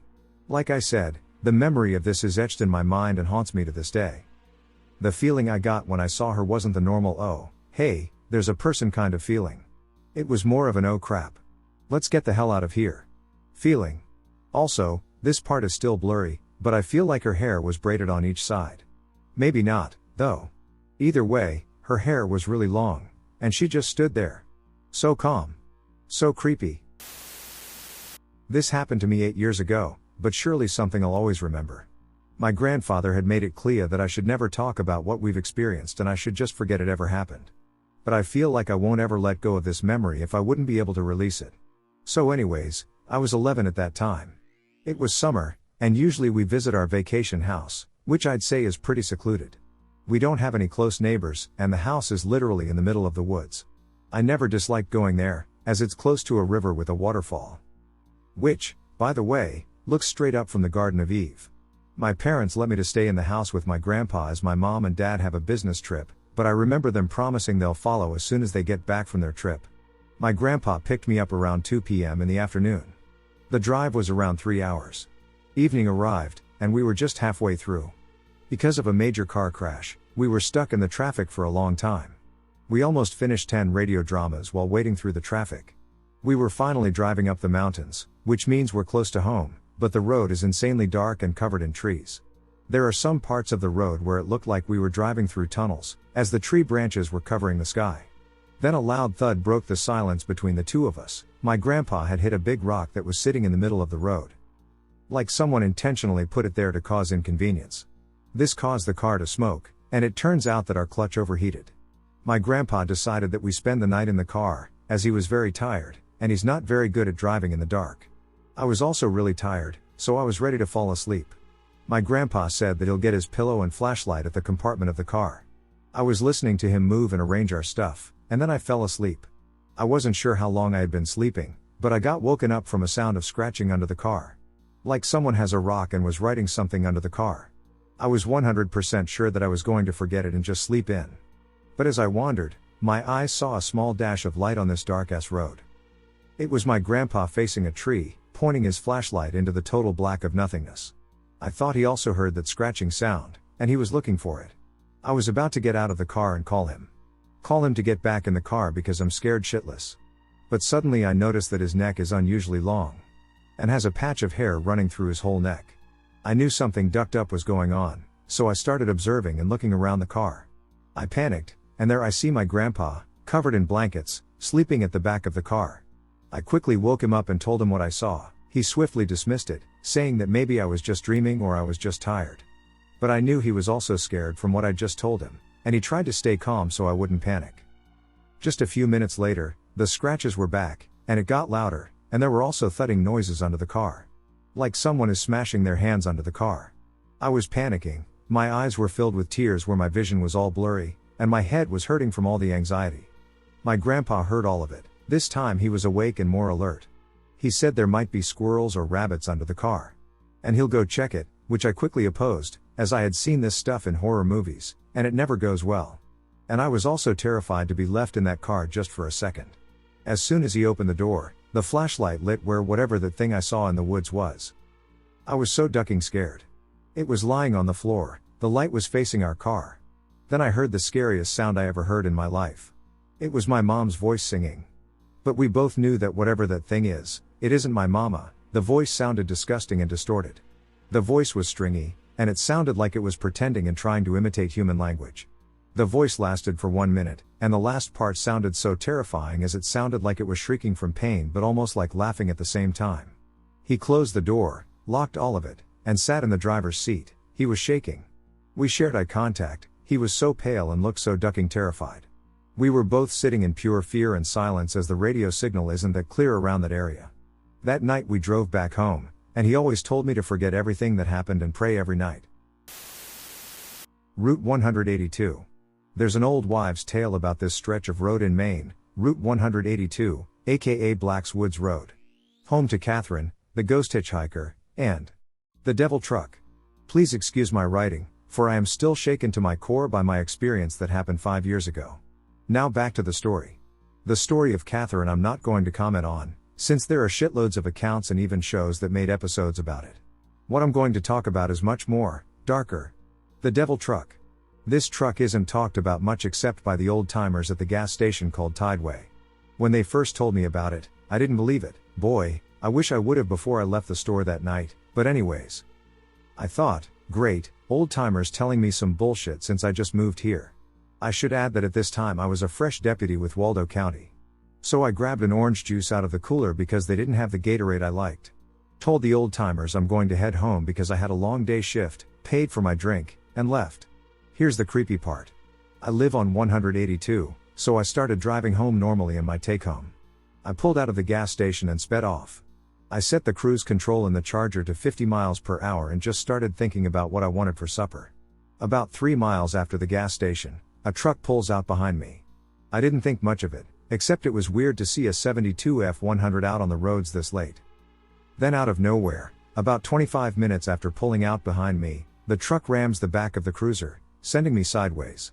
I remember slamming into a tree and spinning back across the road and into the guardrail that separates the road from Fox Pond. I instantly put on my blues so traffic would see me since my headlights were facing right where the blind spot was on the road. I got out looking for the truck. Thinking, it had to be a problem with a truck, surely someone wouldn't try to kill a sheriff's deputy in Maine. There was no truck. There wasn't even a sign of a truck. I tried to call it in, but my car radio wouldn't work. Luckily, one of the old timers from the store was traveling home as well and stopped to help. What he said to me haunts me every time I drive that road at night. Must have been going fast. The devil truck doesn't like speeders. After he said that, I went to look at the tree I hit and saw a speed limit sign someone must have ripped out. That was lying about where the point of impact was, where the truck hit me. Speed limit 45. Unsettling drive. This is a real story about my two brothers on a random night. We grew up in a relatively religious church family. Whether you believe you can have physical spiritual encounters is completely up to you, but this is what happened. My oldest brother was at a Bible study at one of his friends' houses when my other brother had called him saying that he'd just gotten home and they were locked out with our cousin, who were planning to just hang out for the night. My oldest brother says he'll be there soon to open it, as the study had already reached its closing prayer. When he closed his eyes to pray, he felt pressure on his back as if someone had been leaning on him. When he opened his eyes and looked back and saw nothing, he continued his prayer. Eyes shut again, this time someone grunting, and he can feel the hot air, but then again nothing. So at this point, just feeling totally freaked out, he heads out to go open the door for my other brother. As he's driving in the dark, getting his way home, the pressure comes back, but this time, they're arms. The pressure of two hands just slapping onto his shoulder pressed him down in the driver's seat. He explained how frozen he was by it that he refused to look back and rushed home. Now this is where my older brother stops telling the story and my other brother's POV begins. He's outside the house with my cousin waiting for the house key when they see my brother's car turn onto the street with someone in the backseat. So noticeable enough that my cousin says out loud, "Who'd he bring?" My brother says, "I don't know." Once my older brother parks and gets out of the car, my cousin and brother approach him with the question, "Who came with you?" He responds, "Huh?" That's when my brother and cousin say, "There was someone in the backseat?" And my older brother doesn't say a single word, he just looks down in disbelief that what he had been experiencing that night was real. This was a year and a half ago, when I was 20. I was in college and had my own apartment in a super old building in a city. Having to pay for an apartment while schooling caused me to have 2 jobs on top of everything else, so I was understandably under a lot of stress. Since the building was old, there very well could have been some weird mold or carbon monoxide that I couldn't see affecting this experience too. Nothing out of the ordinary has happened to me since. But nonetheless, let's get to the story. I was heading back home to my apartment. I was driving by myself on the highway, with my boyfriend in his own car following behind me. It was pouring as I was driving, and slightly dark. Visibility wasn't great. As young, reckless people do, we were racing a little on our way home. I was in the lead. I got near this bend in the highway with an overpass above it. On either side of me were concrete rail guards, and just up ahead in the road was a puddle. I was going approximately 120 to 130 kilometers per hour, 75 to 80 miles per hour. As I approached this bend in the road, I was hit with an overwhelming sense of fear. I immediately slowed down to below the speed limit, and all was fine. Immediately after this, my boyfriend calls me. I answer the phone, and he's freaking out. He's crying and telling me to slow down. I said I already did because I had a weird feeling and asked him why he wanted to tell me that. From his perspective, I was driving around the bend and did not slow down. When I hit the puddle, I hydroplaned, and he saw my headlights go toward the concrete rail guard to my left. Then in an instant, I was straightened out again like it had never happened at all. Both of us remembered this experience in detail.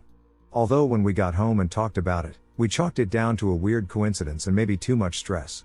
But was it a coincidence? I felt real fear. He felt real panic and grief. At the same instant. I haven't really thought about it a whole lot since then. Except when I'm speeding and it's raining. I always slow down now. Until recently, I was watching a documentary that describes someone else experiencing something similar. I won't go into detail about the documentary itself because I don't want to bias myself or any readers. But I'm just not sure anymore if it was a coincidence, a hallucination, or something even weirder. Middle of nowhere stalkers.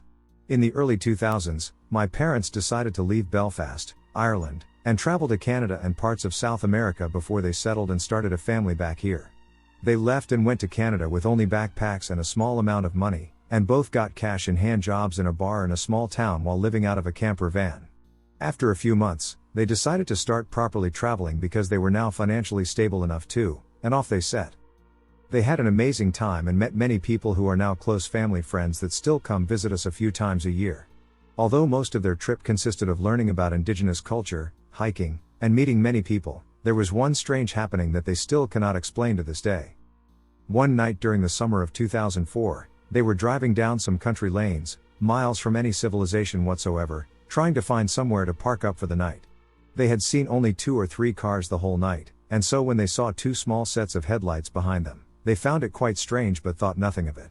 They continued to drive down the dirt road, but the headlights kept getting closer and closer until they were right up the back of my parents' van. That's when my parents noticed there were 2 quad bikes. The 2 people began revving their engines and flashing their lights, causing my parents to slow down to an almost stop.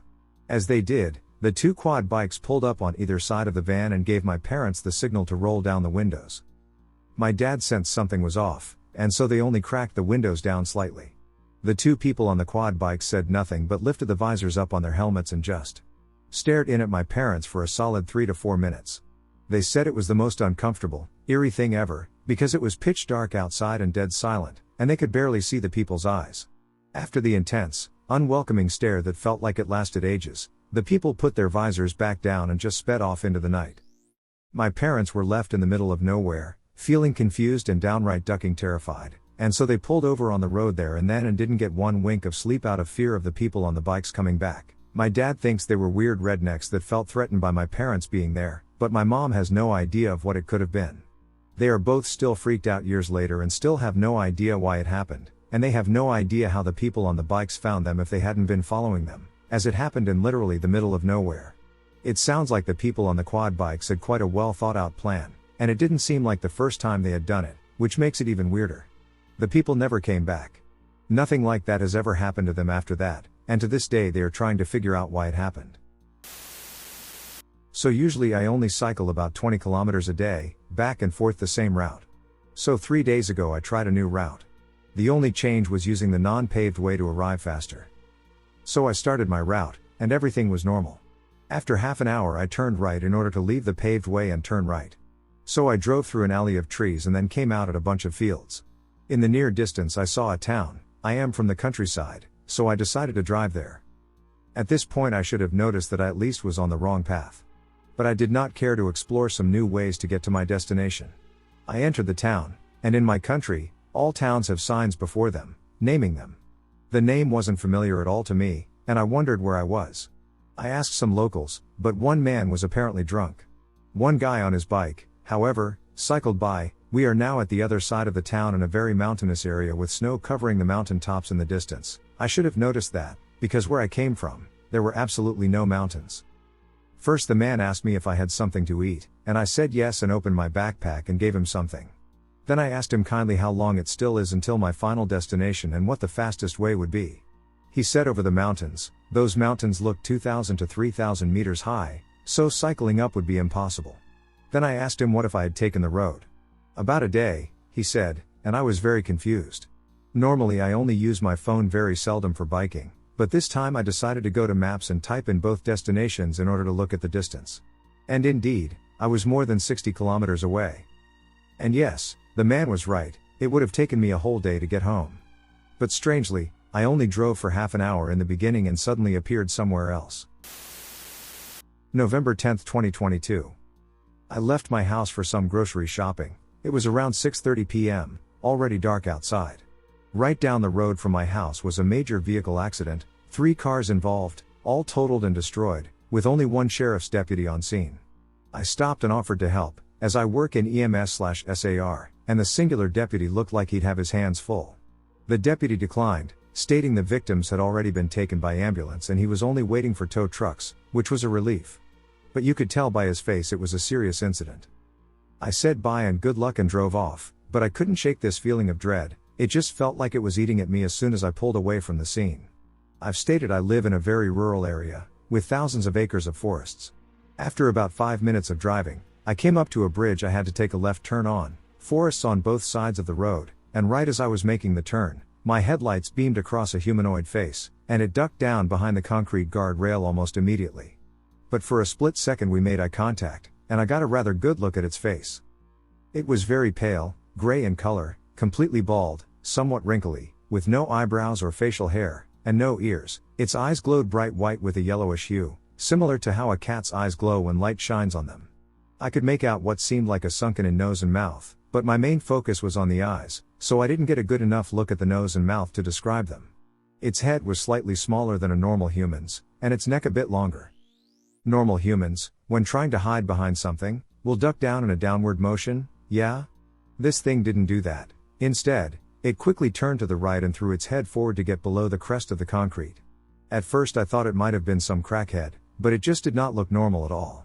I turned around and pulled over to take a closer look with my phone light, but it was just too dark to see much of anything. The creature was gone by then.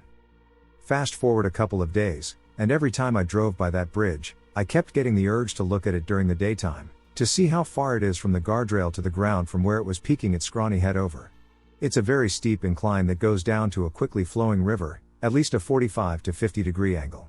I stepped back and visualized where I saw its head, then looked over the edge and immediately got a bad feeling in my gut. From the top of that guardrail to the angled ground below is around 8 feet. Whatever this thing was, it was definitely not human and was either almost 9 feet tall or somehow hanging off the side of this concrete bridge with no arms visible. I have no completely off my rocker and hallucinated the damn thing. That's a possibility too. Beating myself up that I didn't have a dashcam running at the time. Ghostly woman on highway. Last winter I took a 911 call from a man at milepost 51 at 10:15 p.m. saying he saw a woman walking on the side of the road with a cane and a black coat, northbound, in the snow.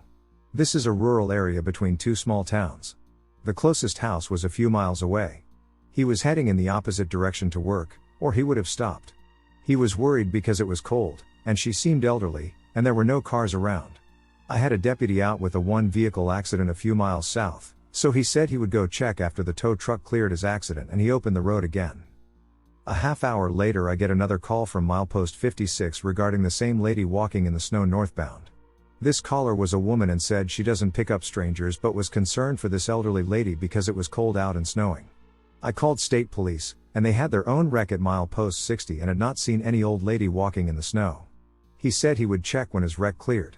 A half hour later, my deputy cleared his call and drove to MP 60, spoke to the state trooper but never saw any old lady walking, no obvious footprints or other evidence of any wrecks. We don't know where she came from or where she went. I had a creepy experience last night. I'm not typically a person who has supernatural experiences, and I don't think I truly believe in them. Let's say I'm agnostic and respect the possibility but don't have personal experience.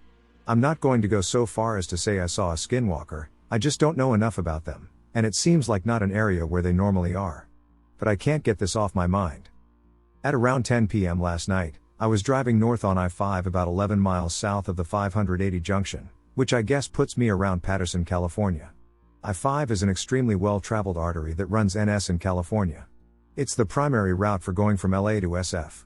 The point is that this is not a road where there are pedestrians. At all. Cars are going 85 to 100 miles per hour regularly, and there are a ton of semis that they are constantly weaving between. It's sketchy AF. In that moment, there weren't any other vehicles around me. All of a sudden, my headlights lit up a person walking on the side of the road. They were walking with purpose, not seeming to be in distress at all. I had not seen a stopped car on the road anywhere nearby, and it was a very rural area. The person was shirtless with black pants, pale-skinned, with long, just past the shoulders, very straight black hair. While at first I thought it was a man, as I passed, I think I might have seen breasts. If it was a woman, it would make this extra weird since women don't typically go topless in public. They might have had some bold black tattoos, but I can't remember for sure, I only saw them for a moment. They didn't turn around when I passed, so I didn't see their face. In retrospect, I realized they didn't have a flashlight, and it was a very dark night with no moon yet. My instinct said that this was probably someone who was mentally ill and or on meth, though they weren't moving in a weird way, just walking like normal, other than the fact that they were just wandering around on the side of I-5 in pitch black. I think the thing that freaks me out most was my intense reaction to seeing this person. As I lit them up with my headlights, I took a very sharp breath in, and my body was flooded with adrenaline. I had assumed in that moment that I was startled, and as I was traveling in the right-hand lane, I was afraid I might hit them. I wondered for a split second if I should stop and help, but I dismissed that idea immediately as way too dangerous for a number of mundane, non-supernatural reasons.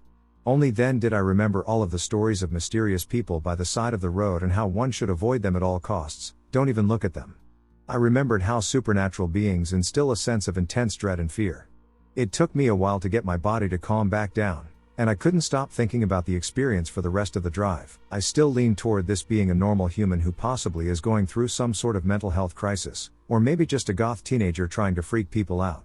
But I have no idea how to check if there's someone who's missing, or if this is a known person in the area, or what.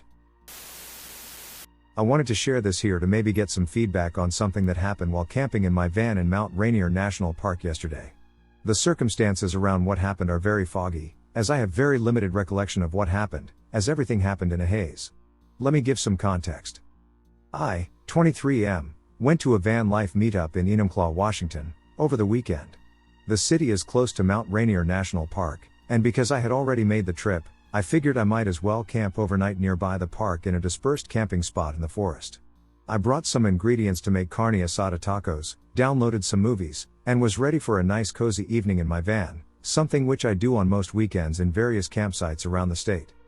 I hiked around the campsite, which was very nice save for the large amounts of trash that were littered about, which actually made me really sad. The trail led to 2 fire pits not too far from where I had parked, and it ended at a quiet riverbank. It seemed like it was a spot that local teens might go to drink and smoke weed. There was even a log bench with the words 420 painted colorfully on its seat. I wasn't sure how recently people had been here, and there were open, half-drunk cans around the fire pits that seemed cold. I wasn't quite sure if this meant anything in the moment, but it was a bit on the warmer side outside at around 70 degrees. I decided that it likely wasn't an active camp and stayed. The spot wasn't terribly isolated. Every 30 minutes or so, someone would drive by to claim other campsites down the lonely fire road, some trucks and even an RV. People like me looking to spend time out in nature and who don't want to shell out the extra cash for a campsite. After exploring the area, I went back to my van to start making dinner. I used a satellite communicator to check in with my friends and family as I didn't have any service this deep into the forest. The sun was setting as I sat down to eat my tacos. I left my doors open to let the air flow, and the cool breeze felt amazing. But after eating, when it was quiet, I started noticing a sound in the distance. They sounded like gunshots, really almost like cannon shots. Deep, rhythmic booms echoing in the valley every few seconds.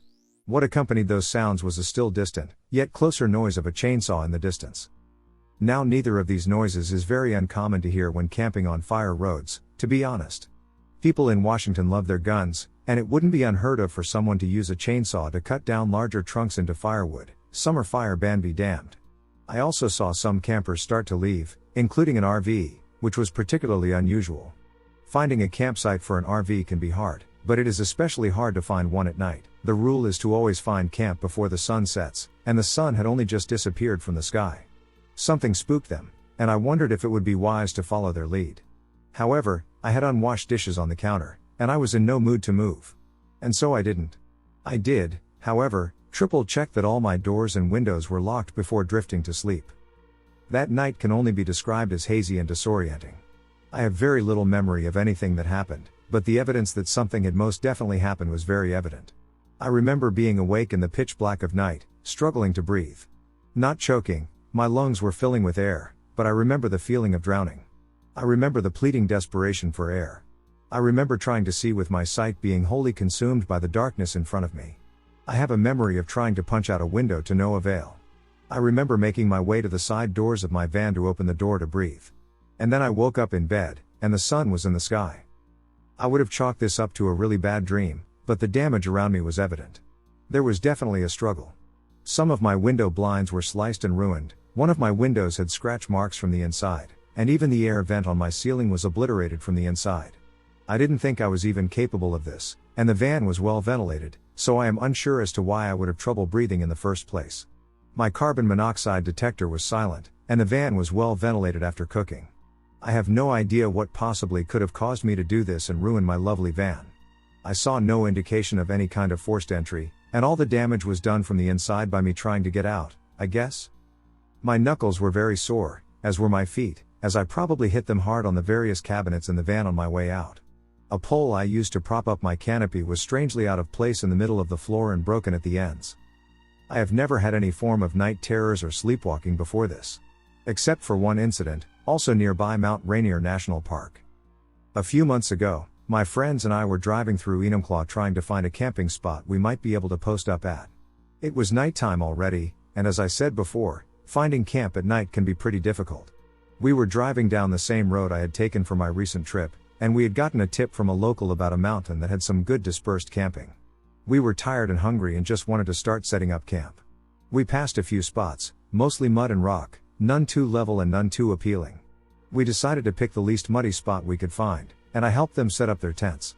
It was one of my first trips in my van, and I was excited to test it out. As we were setting up camp, we heard the wind blowing ominously through the trees, causing them to creak loudly, threatening us with a fall. And this particular area of the mountain was very unlevel in the most unsettling way, so we thus referred to this campsite as the ominous slant. When we slept that night, a few things of note happened. My friend Melissa claims to have heard squeaking noises as if someone were wearing a latex bodysuit. She refers to the sound as the happy gimper. Kurt, her boyfriend, swears he heard a bear that night.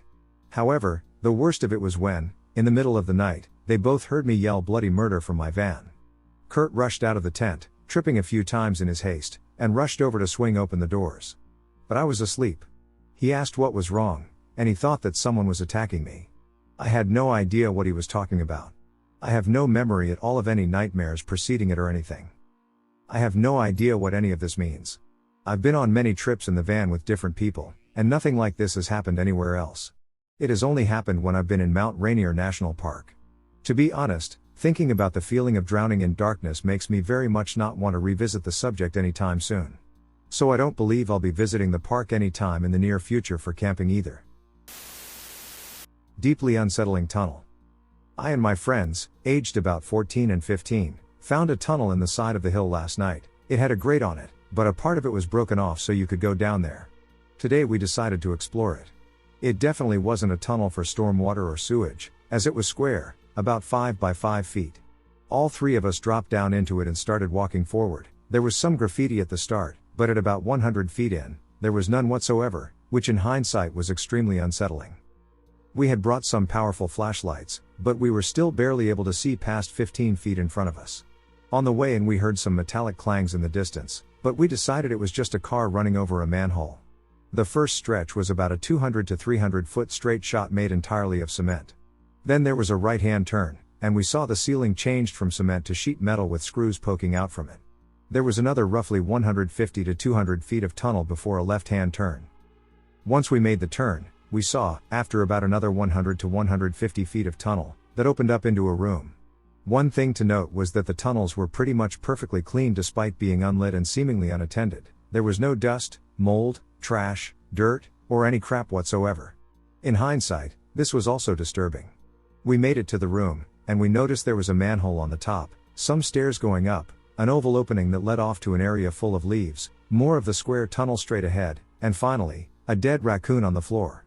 The raccoon seemed perfectly fine, aside from it was scalped. A stretch of fur on top of the skull was completely gone, and you could see the bone from the skull. Weirdly enough, there was absolutely no blood at all. It was not rotting either, suggesting it had been recently killed. Once again, this was unnerving in hindsight. We ignored this and continued down the square tunnel. We saw a very small patch of light that was about 400 to 500 feet away and decided to head towards it. However, the tunnel seemed to be getting slightly smaller. It was roughly 4.5 feet high but still about 5 feet wide. As we continued, it kept on narrowing. There was another drop down about 100 feet before the exit, but nothing unusual there.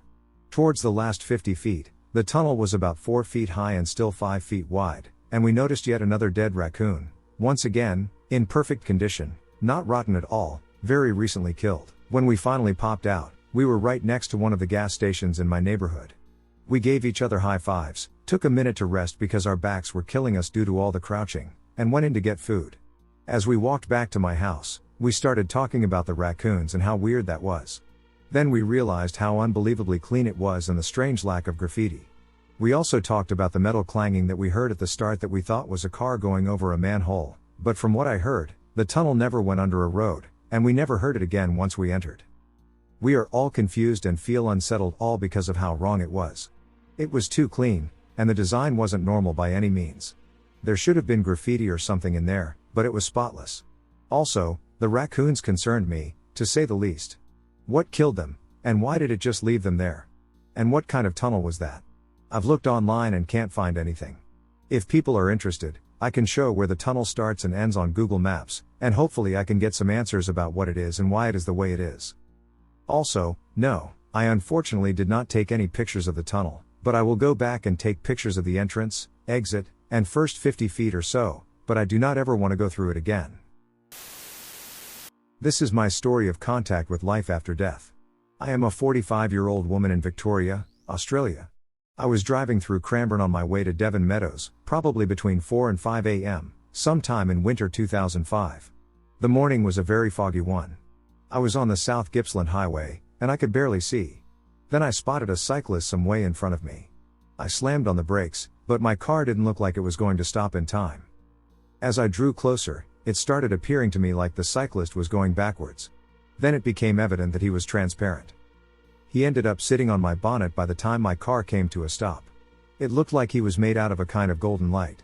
He stretched his hand toward me through my intact windshield. He seemed to want me to take it, and I did.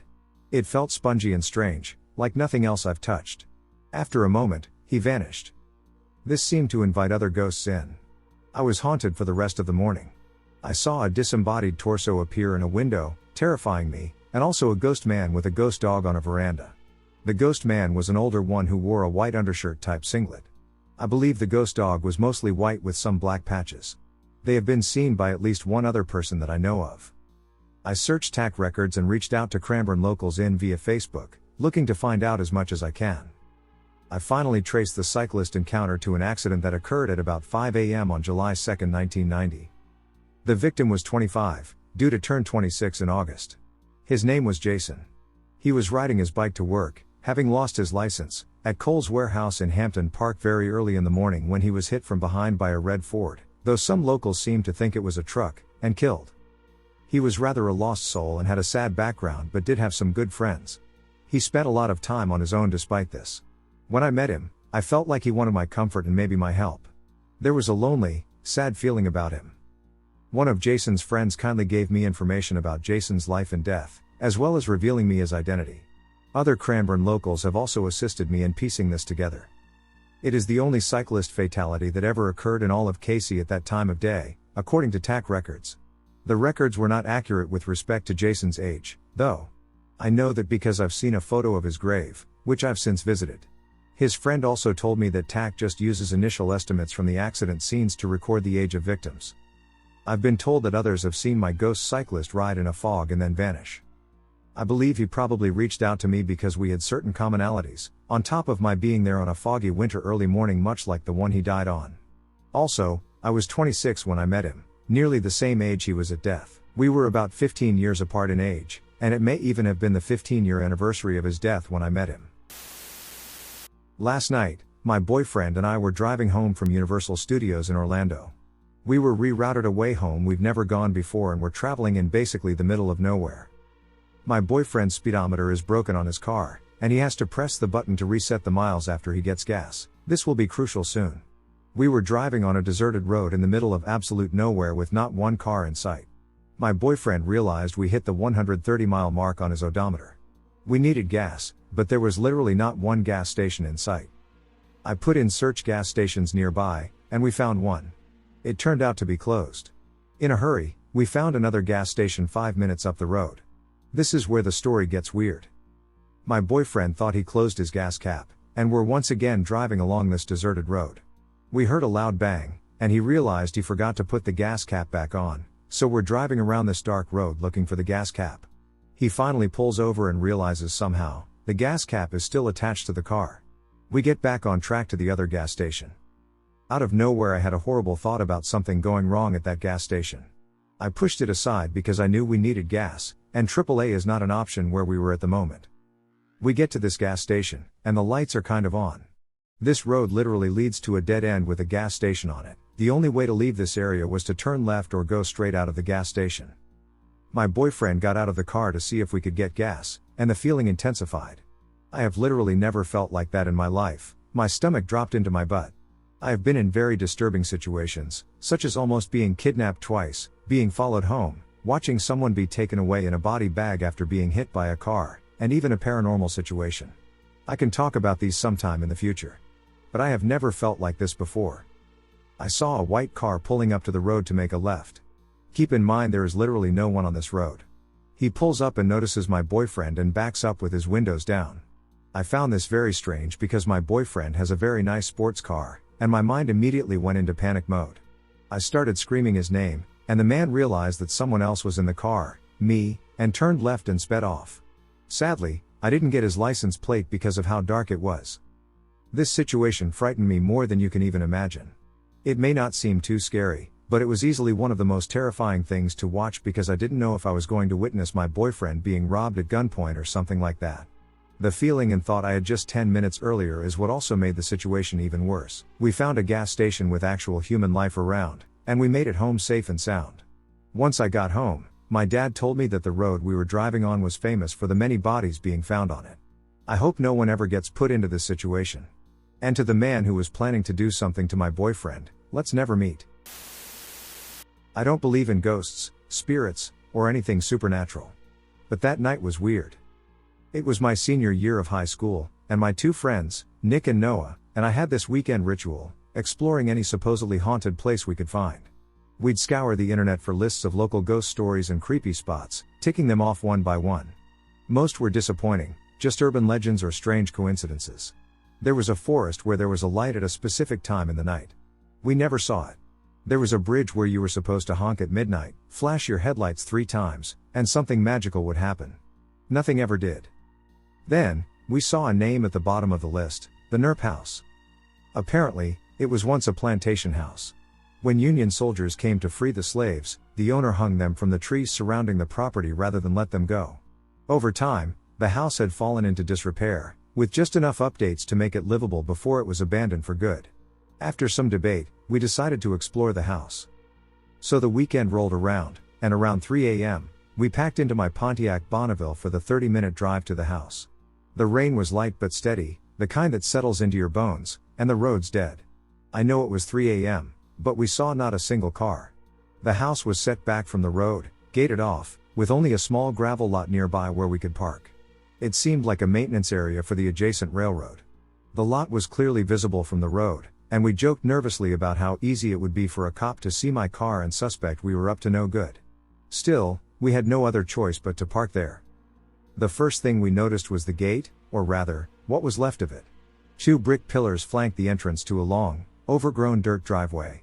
Whatever gate had once been there was gone, replaced by 3 cement blocks that made it impossible for cars to pass through. We climbed over them, officially stepping onto the Nerp property. The online list had called these brick pillars the gates to hell, claiming they had some mystical effect on anyone who walked through. I didn't feel anything supernatural, just the chill of a damp October night.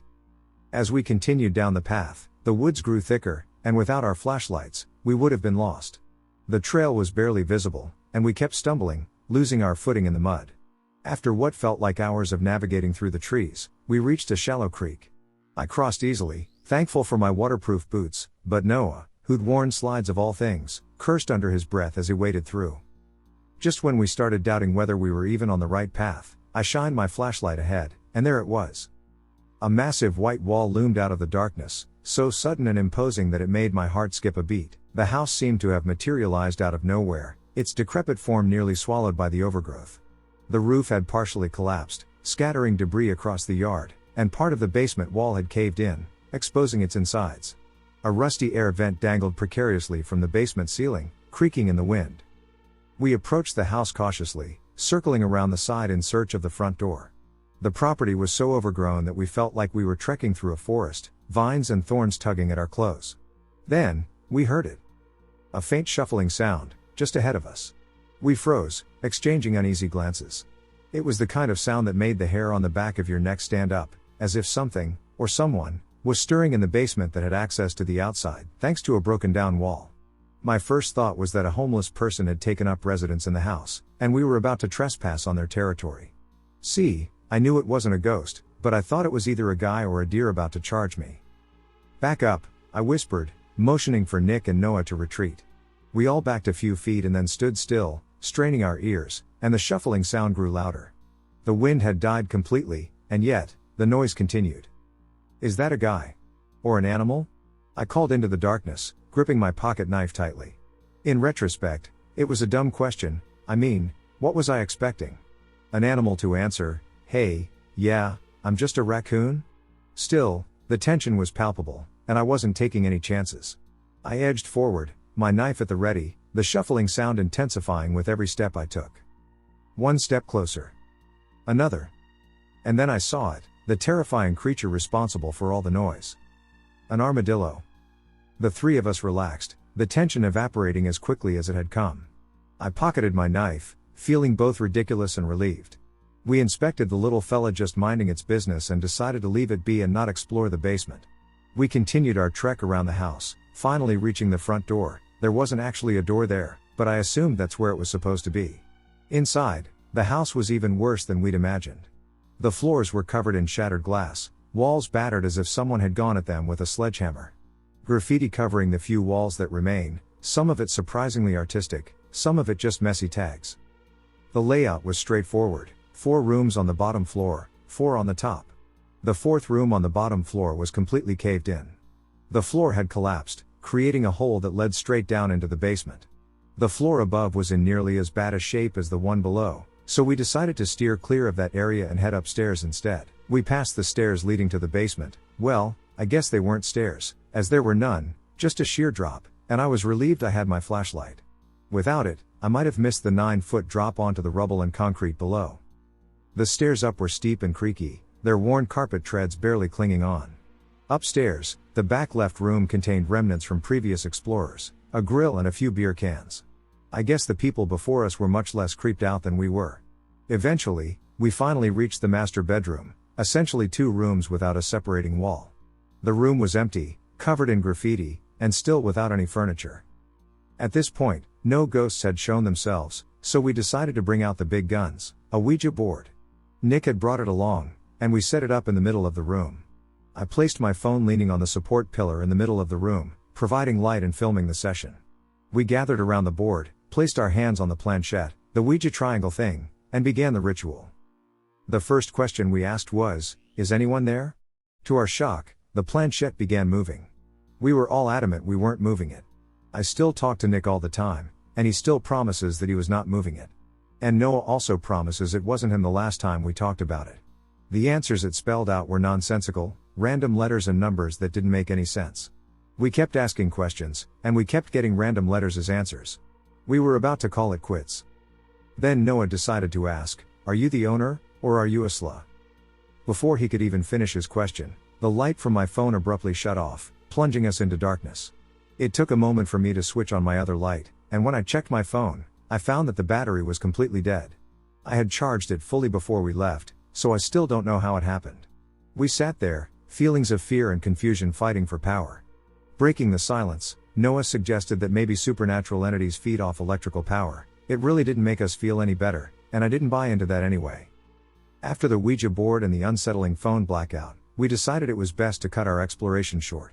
I didn't want to risk having my car spotted by the police, so we quickly packed up our things and made our way back downstairs. As we passed the gaping hole leading to the basement, the graffiti, and the destroyed walls. The cold autumn rain hit us again as we stepped outside. We made our way back to the rear of the house, glancing back at our armadillo friend, who seemed to have found shelter from the rain among the remains of the basement. As we made our way through the trashed rear of the house, the silence was suddenly shattered by the roar of an engine. The sound was coming from the direction where I had parked the car. There shouldn't have been anyone else around. We heard the sound of tires screeching and gravel being kicked up. Panic set in. We immediately assumed that high schoolers, or someone, were messing with my car. We decided to run back to the car as quickly as possible. In my mind I hoped I had locked the doors or that they wouldn't break in. Mud covered our shoes and pants as we sprinted through the creek and up the trail. I was no longer cold but instead sweating from the running. Reaching the gravel lot, we jumped over the concrete blocks at the gate to hell and finally arrived at my car. We stopped, there was no one around.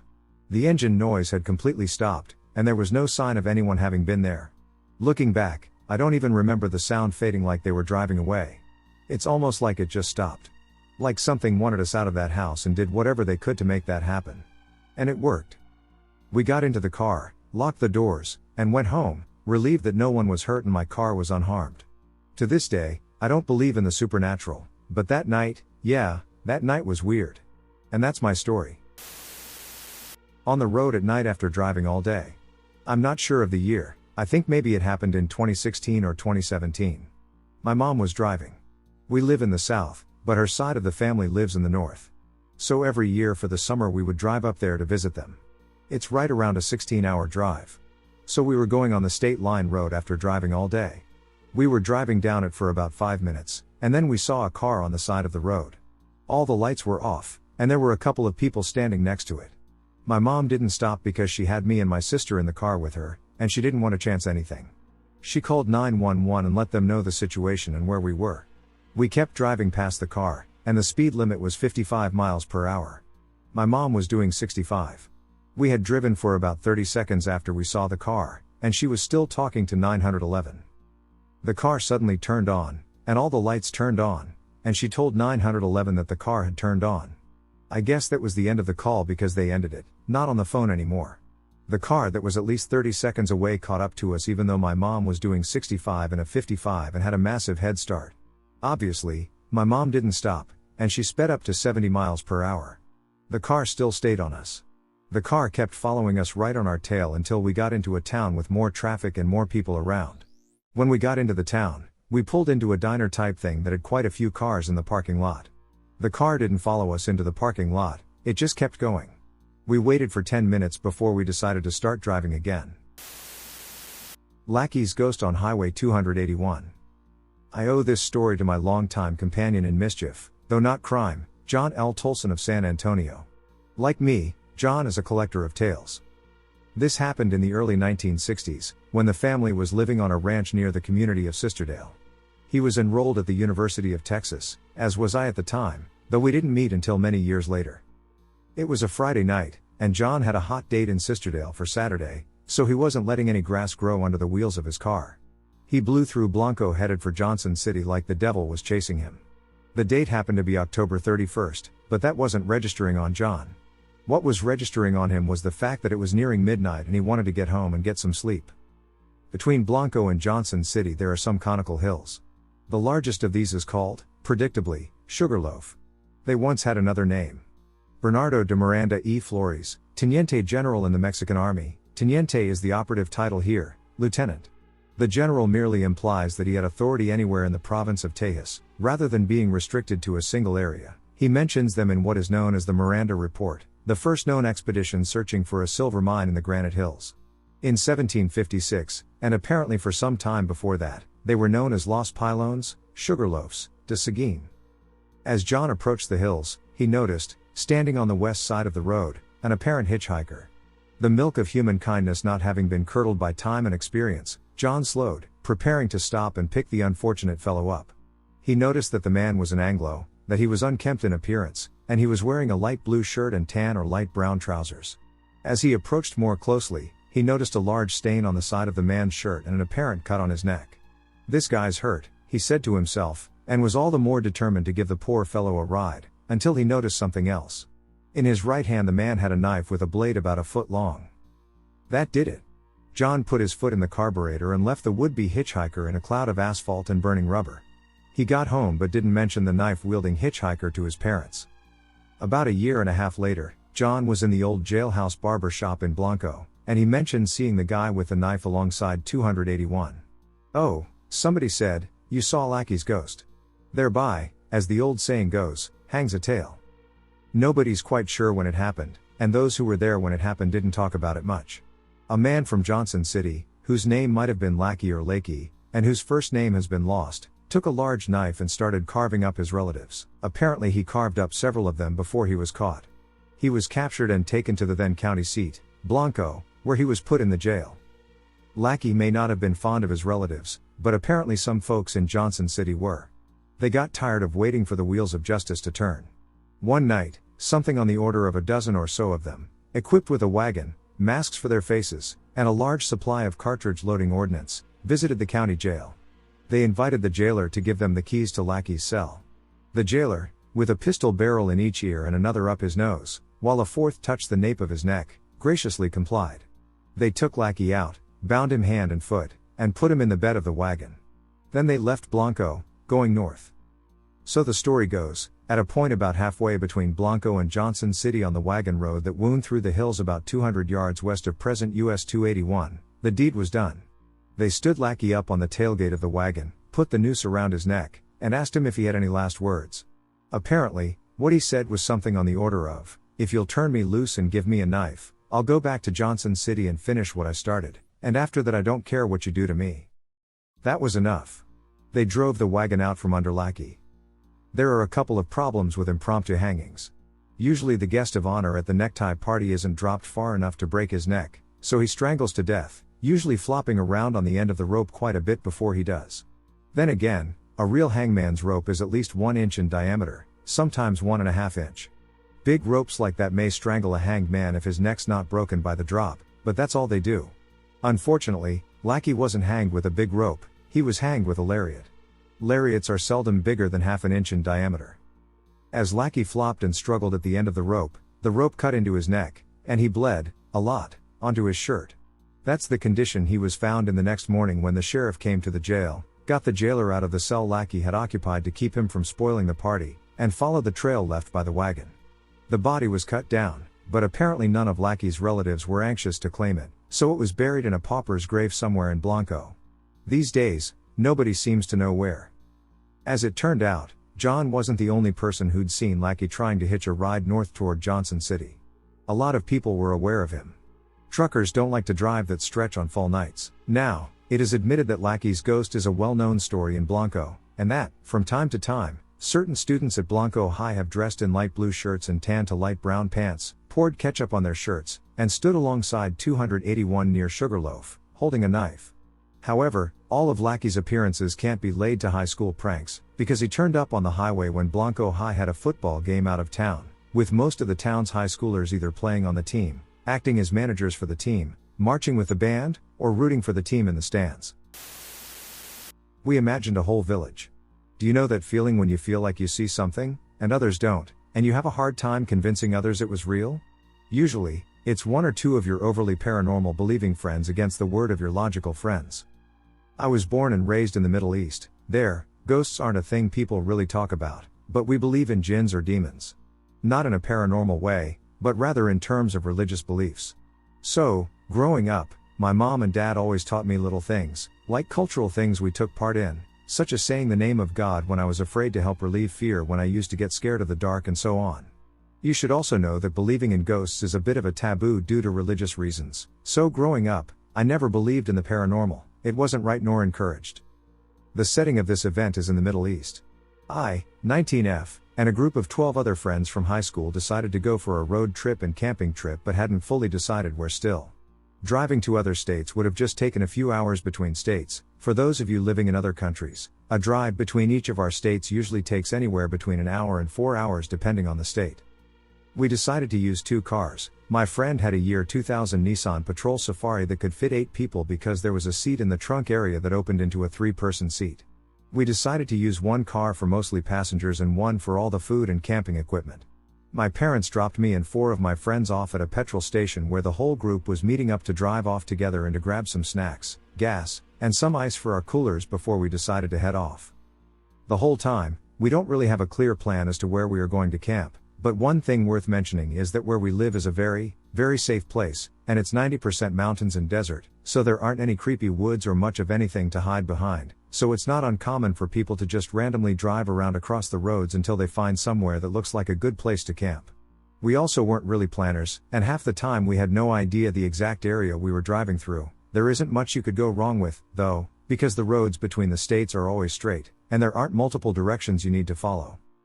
We drove about 2 hours until we reached a place called Al Masafi, where we stopped for lunch at a small restaurant, and then drove another hour until we got to a place called Juma Bazaar or the Friday markets. Now if you heard this story from my friend who was with me when this happened, she wouldn't have mentioned it because she thinks I'm reading too much into it. But when I was at the bazaar, I was speaking to one of the locals of the area about the wide variety of fruits he was selling. He was also selling a bag of lychees that looked like they were going to expire soon for a much cheaper price. I asked him, "Do people actually buy these? I can't imagine eating all these fruits fast enough to finish it before they all expire," and he looked at me completely seriously and said, "It's okay if I don't sell them. I'll just drive them down that road." He starts pointing to a path that looked off-road, but cars have clearly worn the path out, and when I drive back, they'll be fresh again. I genuinely laughed because I assumed since Arabic wasn't his first language, what I said got lost in translation, or that he meant he'll just be there, where maybe the farm is, and get fresh lychees. Keep this part in mind for later. At this point, it was about 3 p.m. We got into the car and decided to drive to a spot my friend, 20 meters, had gone to before with his family. He put the location into Google Maps, and we drove off. When we were driving through the spot, we passed a village. The village was incredible. There were people sitting outside their homes and waving at our car as we drove past. Villagers did this often with city folks, and especially more so in smaller villages like the one we drove through. While we were going through the village, I felt the need to mention that they really wanted us to get out of our cars. A man at some point stepped in front of our car, and if we were going any faster, we would have hit him. He had a tray of pomegranates cut up and started yelling with a small, "Please come eat. Come eat." The pomegranates were so red, so fresh, and so red, almost as if they were literally just picked off a tree. Pomegranates cannot be grown naturally where we are, so for that villager to have it, they would have had to go to a supermarket to get it. We thought that the villagers were being very hospitable, but my friend said we have wasted so much time stopping, and if we stop in the village, we will have to set up our tents in the dark. We drove through the village, not stopping even though we thought that we were being practically forced out of our cars with food and invites to the villagers' homes. My friend even said, "They offer you food, and then force you to buy their fruits and handmade items, I bet." I wasn't unsettled then. The group I was traveling with was too big for me to be scared, but something about those people made me want to get out, like I wanted to stay there with them. I'll describe the village a bit. The houses were made of large brick-shaped stones, held together with a paste made of hay and mud. There were multiple houses spread across the area. The village was populated. There were chickens just roaming around, there were goats, and even a donkey and her young. There were kids, and we even passed by a group of boys playing football. There were a lot of people there. When we got to our camp, it was 7 p.m., and we didn't take long to set up. We managed to set up our camp way before it was fully dark and even made a fire. We sat around the fire, took out some drinks from our cooler, and put some marinated chicken over it. Nothing about our campsite was scary. The whole area in front of us was simply desert as far as your eye could see. We had set up camp above a dune, and about 2 kilometers behind us were a few mountains we could very clearly see, not just the outline of, but even during the evening at 7 p.m., I could clearly see the mountain. The scariest thing you'll probably encounter here is a goat chewing through your tent.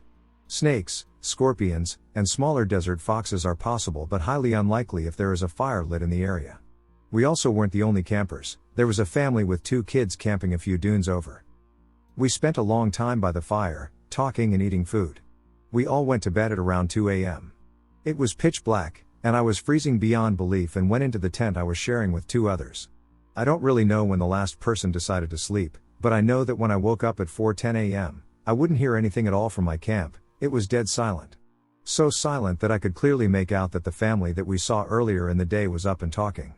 I heard opening and closing of doors, a lot of talking. It sounded like they were whisper yelling. The voice sounded like yelling, but it was whispered. They were not speaking English. It was either German or something that sounded German. No one else heard this, so I can't confirm what language it was.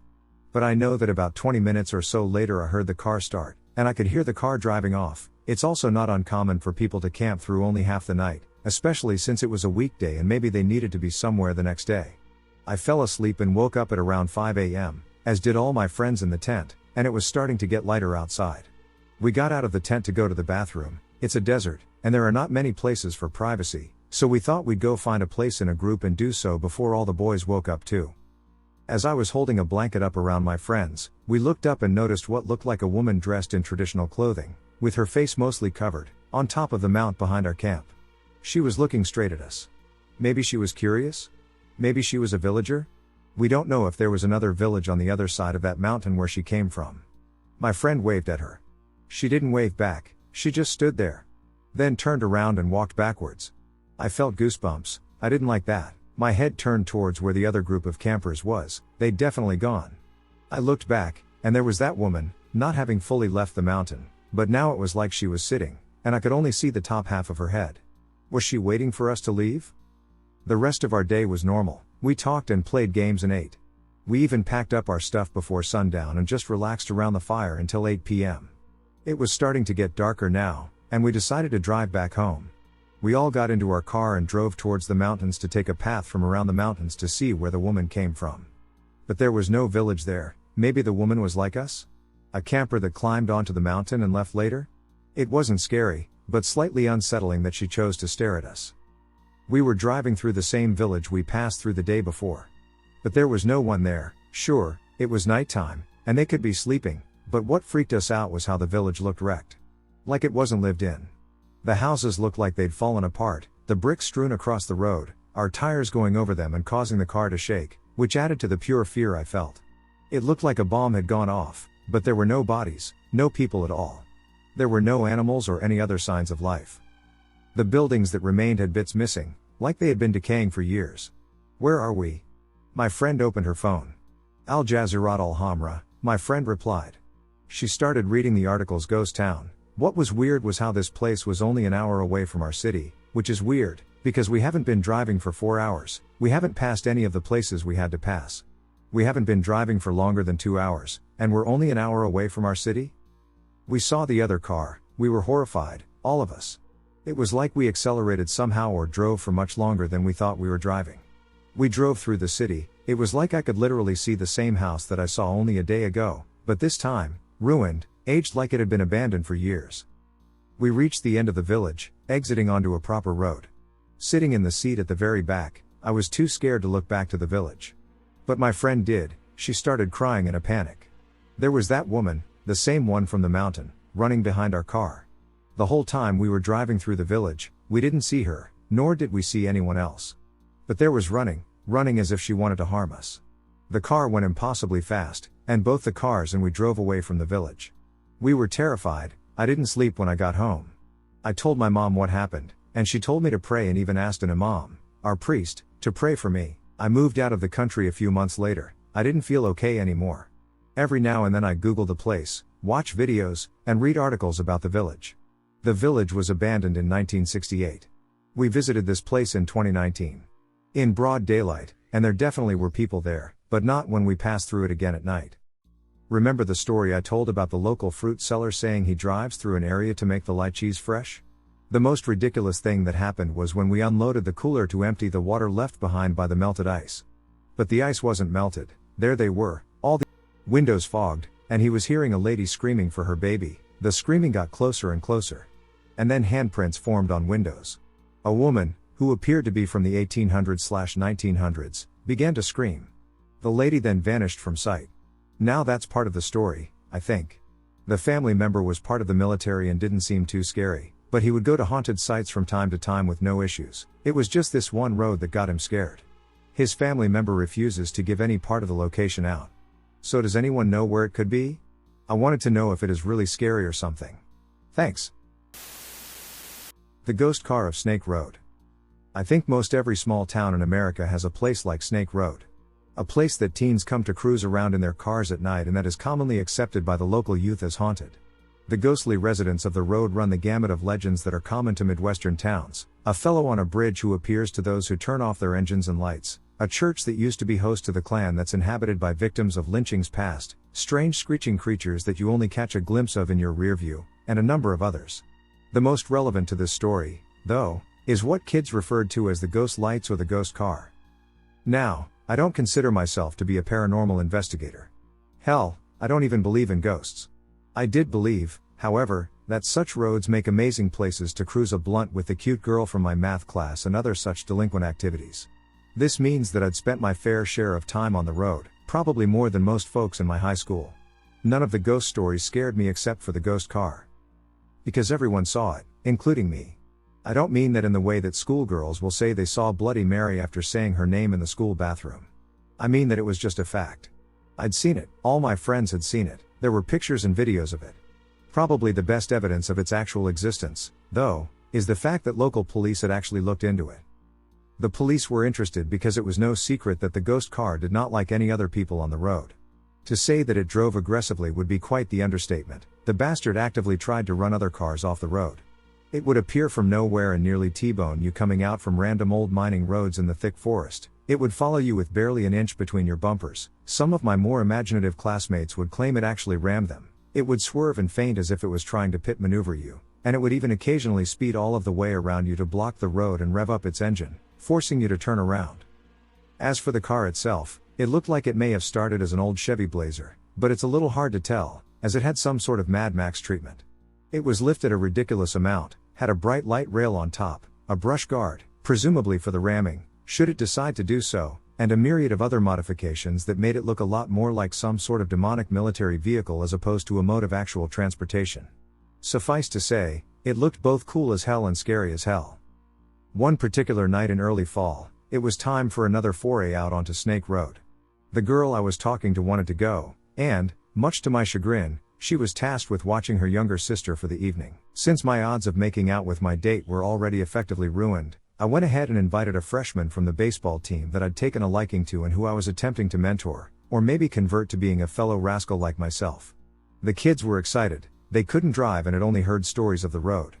Both were ready to see what the older kids were talking about and prove their bravery. Leaving the town proper, my date, Alex, seemed visibly bored and annoyed at our company for the night, but as we turned off of Loop onto Snake, even she seemed to get that odd mix of excited and nervous that teenagers get when they're about to do something stupid.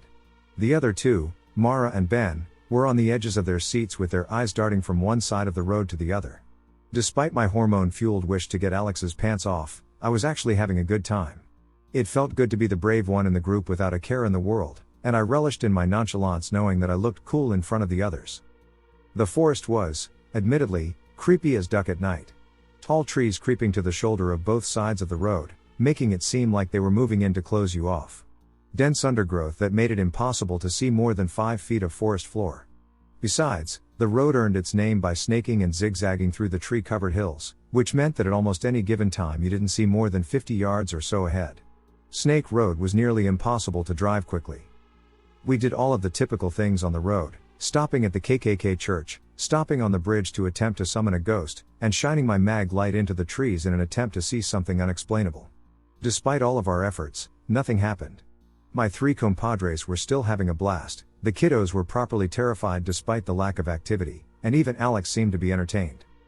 I, however, was disappointed.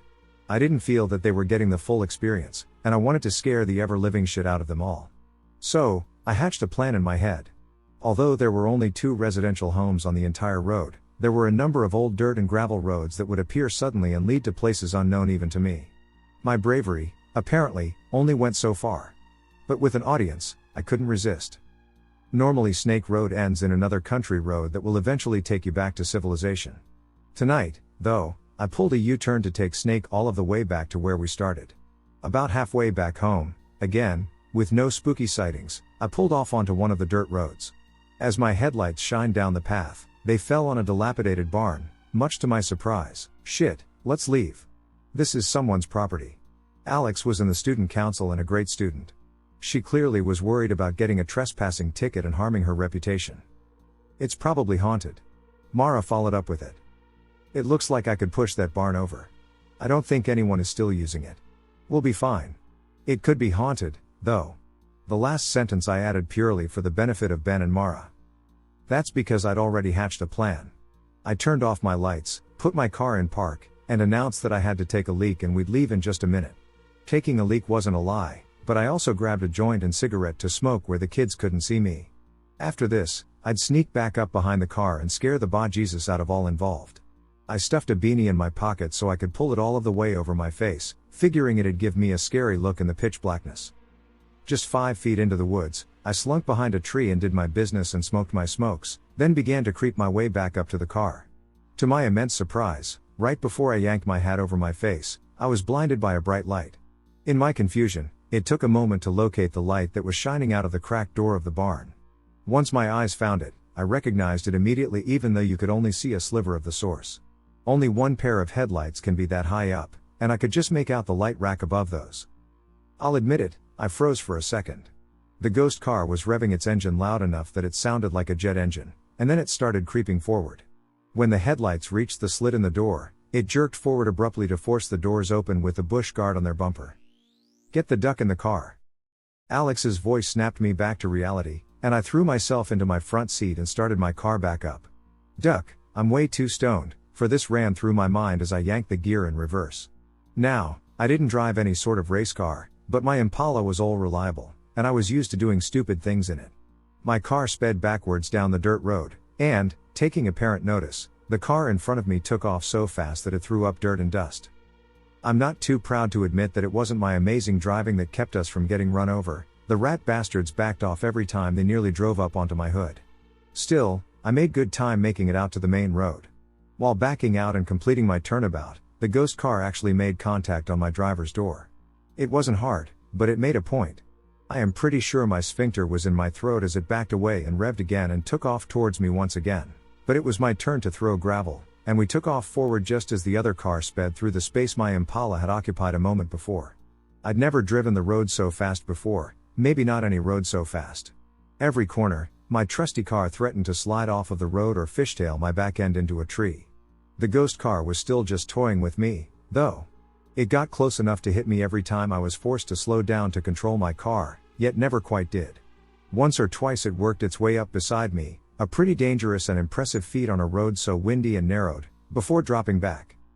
I was just thinking to myself how happy I was that I'd just emptied my bladder when we all noticed the lights behind us simply disappeared. I slowed to a crawl, confused, trying to figure out what had happened, but sped back up amid the curses and begging from the others in the car.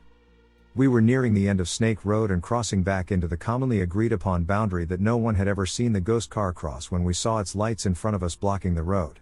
It didn't rev, and it didn't even move. Not ducking possible. And it truly wasn't. Snake was the only road that actually connected with other public roads. It was as if our pursuer had either driven through miles of dense forest or simply disappeared to rematerialize in front of us. My brain struggled to make sense, and from the look on Alex's face, she realized the impossibility of what we just saw too. I heard a whimpering and crying from the back seat, and when I spared a glance at the rear view, I saw that it was actually Ben, not Mara, which I found incredibly funny for the rest of our time as friends. "Ben. Give me that breaker bar." He'd ridden in my car enough to know what I meant. From the floorboard of my car, he handed me a large wrench with electrical tape on the handle as a grip. The tool was actually for breaking my lug nuts free, but I'd used it more than once to threaten my way out of a fight. I played baseball, so I figured I should be pretty good with it if the need arose. "What are you doing? Get the hell back in the car." I'm not sure what had come over me, but I was already out of my door with the wrench rested on my shoulder. I was pissed at the car, sure, but mostly there was just no way around it. Nowhere to reverse to turn around, no room to get around the ghost car. Moreover, in my steady headlights, looking at the thing straight on, it didn't look quite as intimidating, covered in dings and scratched paint. Maybe that's what you'd expect from a ghost car, but it made it seem so much more tangible. Just as I started forward to see if I could smash a headlight or window from an ethereal SUV, my eyes caught something else. There was an opening in the trees the size of a road. A road that shouldn't be there. Believe me, I knew this road pretty well, and there were only a handful of openings in the trees, and not a single one should have been here. Still, it stood a little closer to me than it did the Blazer, and I thought I could make it. I ran and threw myself into the driver's seat once more, and, upon seeing this, the ghost car leapt forward. All three of my passengers screamed. I'm not sure if it's because they thought I was driving into a tree or if it's because we were about to get rammed. I couldn't have avoided the other car's attack by more than a foot, and we all bounced high enough that I hit my head on the roof of my car as it bottomed out in the ditch and was on the path I'd spied. Sure enough, it was a road, more or less at least. Rutted and washed out, it didn't make driving easy, but I made it. With no more lights behind us, Alex and I marveled at how this road shouldn't be here, and even my skeptic as figured that a road appeared for us in our moment of need. We were all confused, exhausted, and more than a little scared still. Eventually, our bumpy ride dumped us back out further up Snake Road and further away from town on another break in foliage that I would have bet my life on hadn't existed when we passed earlier or any other time I've driven the road. From there on out, the drive was uneventful. I had regained enough of my sense of humor to ask if anyone wanted to stop on the bridge. 1 no. 3 times, no. 3 voices in complete unison. Even I breathed a sigh of relief as we pulled back into town and the world of other people and streetlights. Ben was dropped off first, and then I took the girls home and gave Alex a kiss, gross. Mara, as they left the car. I didn't really drive Snake Road after that and eventually just chalked the experience up to one of those weird things that I'd never have an answer about. A few years later, when I was in college, I hadn't thought about that night in a long time. Alex texted me telling me to watch the news. I figured it must be important as Alex and I had fallen out of touch. Sure enough, breaking news. The largest meth lab bust within at least a dozen counties had happened, and it had happened on Snake Road. For years, 4 rednecks had been running an off-grid cookhouse and using the ghost car story to corral thrill-seeking teens and lost adults alike away from anywhere they could find the base of operations. Beyond the massive amounts of meth, the police found a beat-up, lifted blazer and a disturbing amount of firearms. The news announced that an intricate amount of paths had been used to navigate without actually being on the road, some old access roads that already existed and some paths that the police suspected they'd cut themselves over the years. The perps were careful to always cover the entrances to some of these paths with deadfall, camo burlap, and brush. This allowed them to appear at various points on the road that seemed to come out of thin air. Finally one night, the driver had sampled just a little too much of his product and rammed a teen's car hard, severely injuring both. Had it not been for this, nobody is quite sure how long it would have taken for them to be caught. If they ever were. I don't live in my hometown anymore, but when I visit, I usually make a trip out to Snake just for a pleasant drive. It's funny, because even though the woods were likely never haunted, they still feel clean now. As if knowing the ghost car was gone had exorcised the entire road in my mind.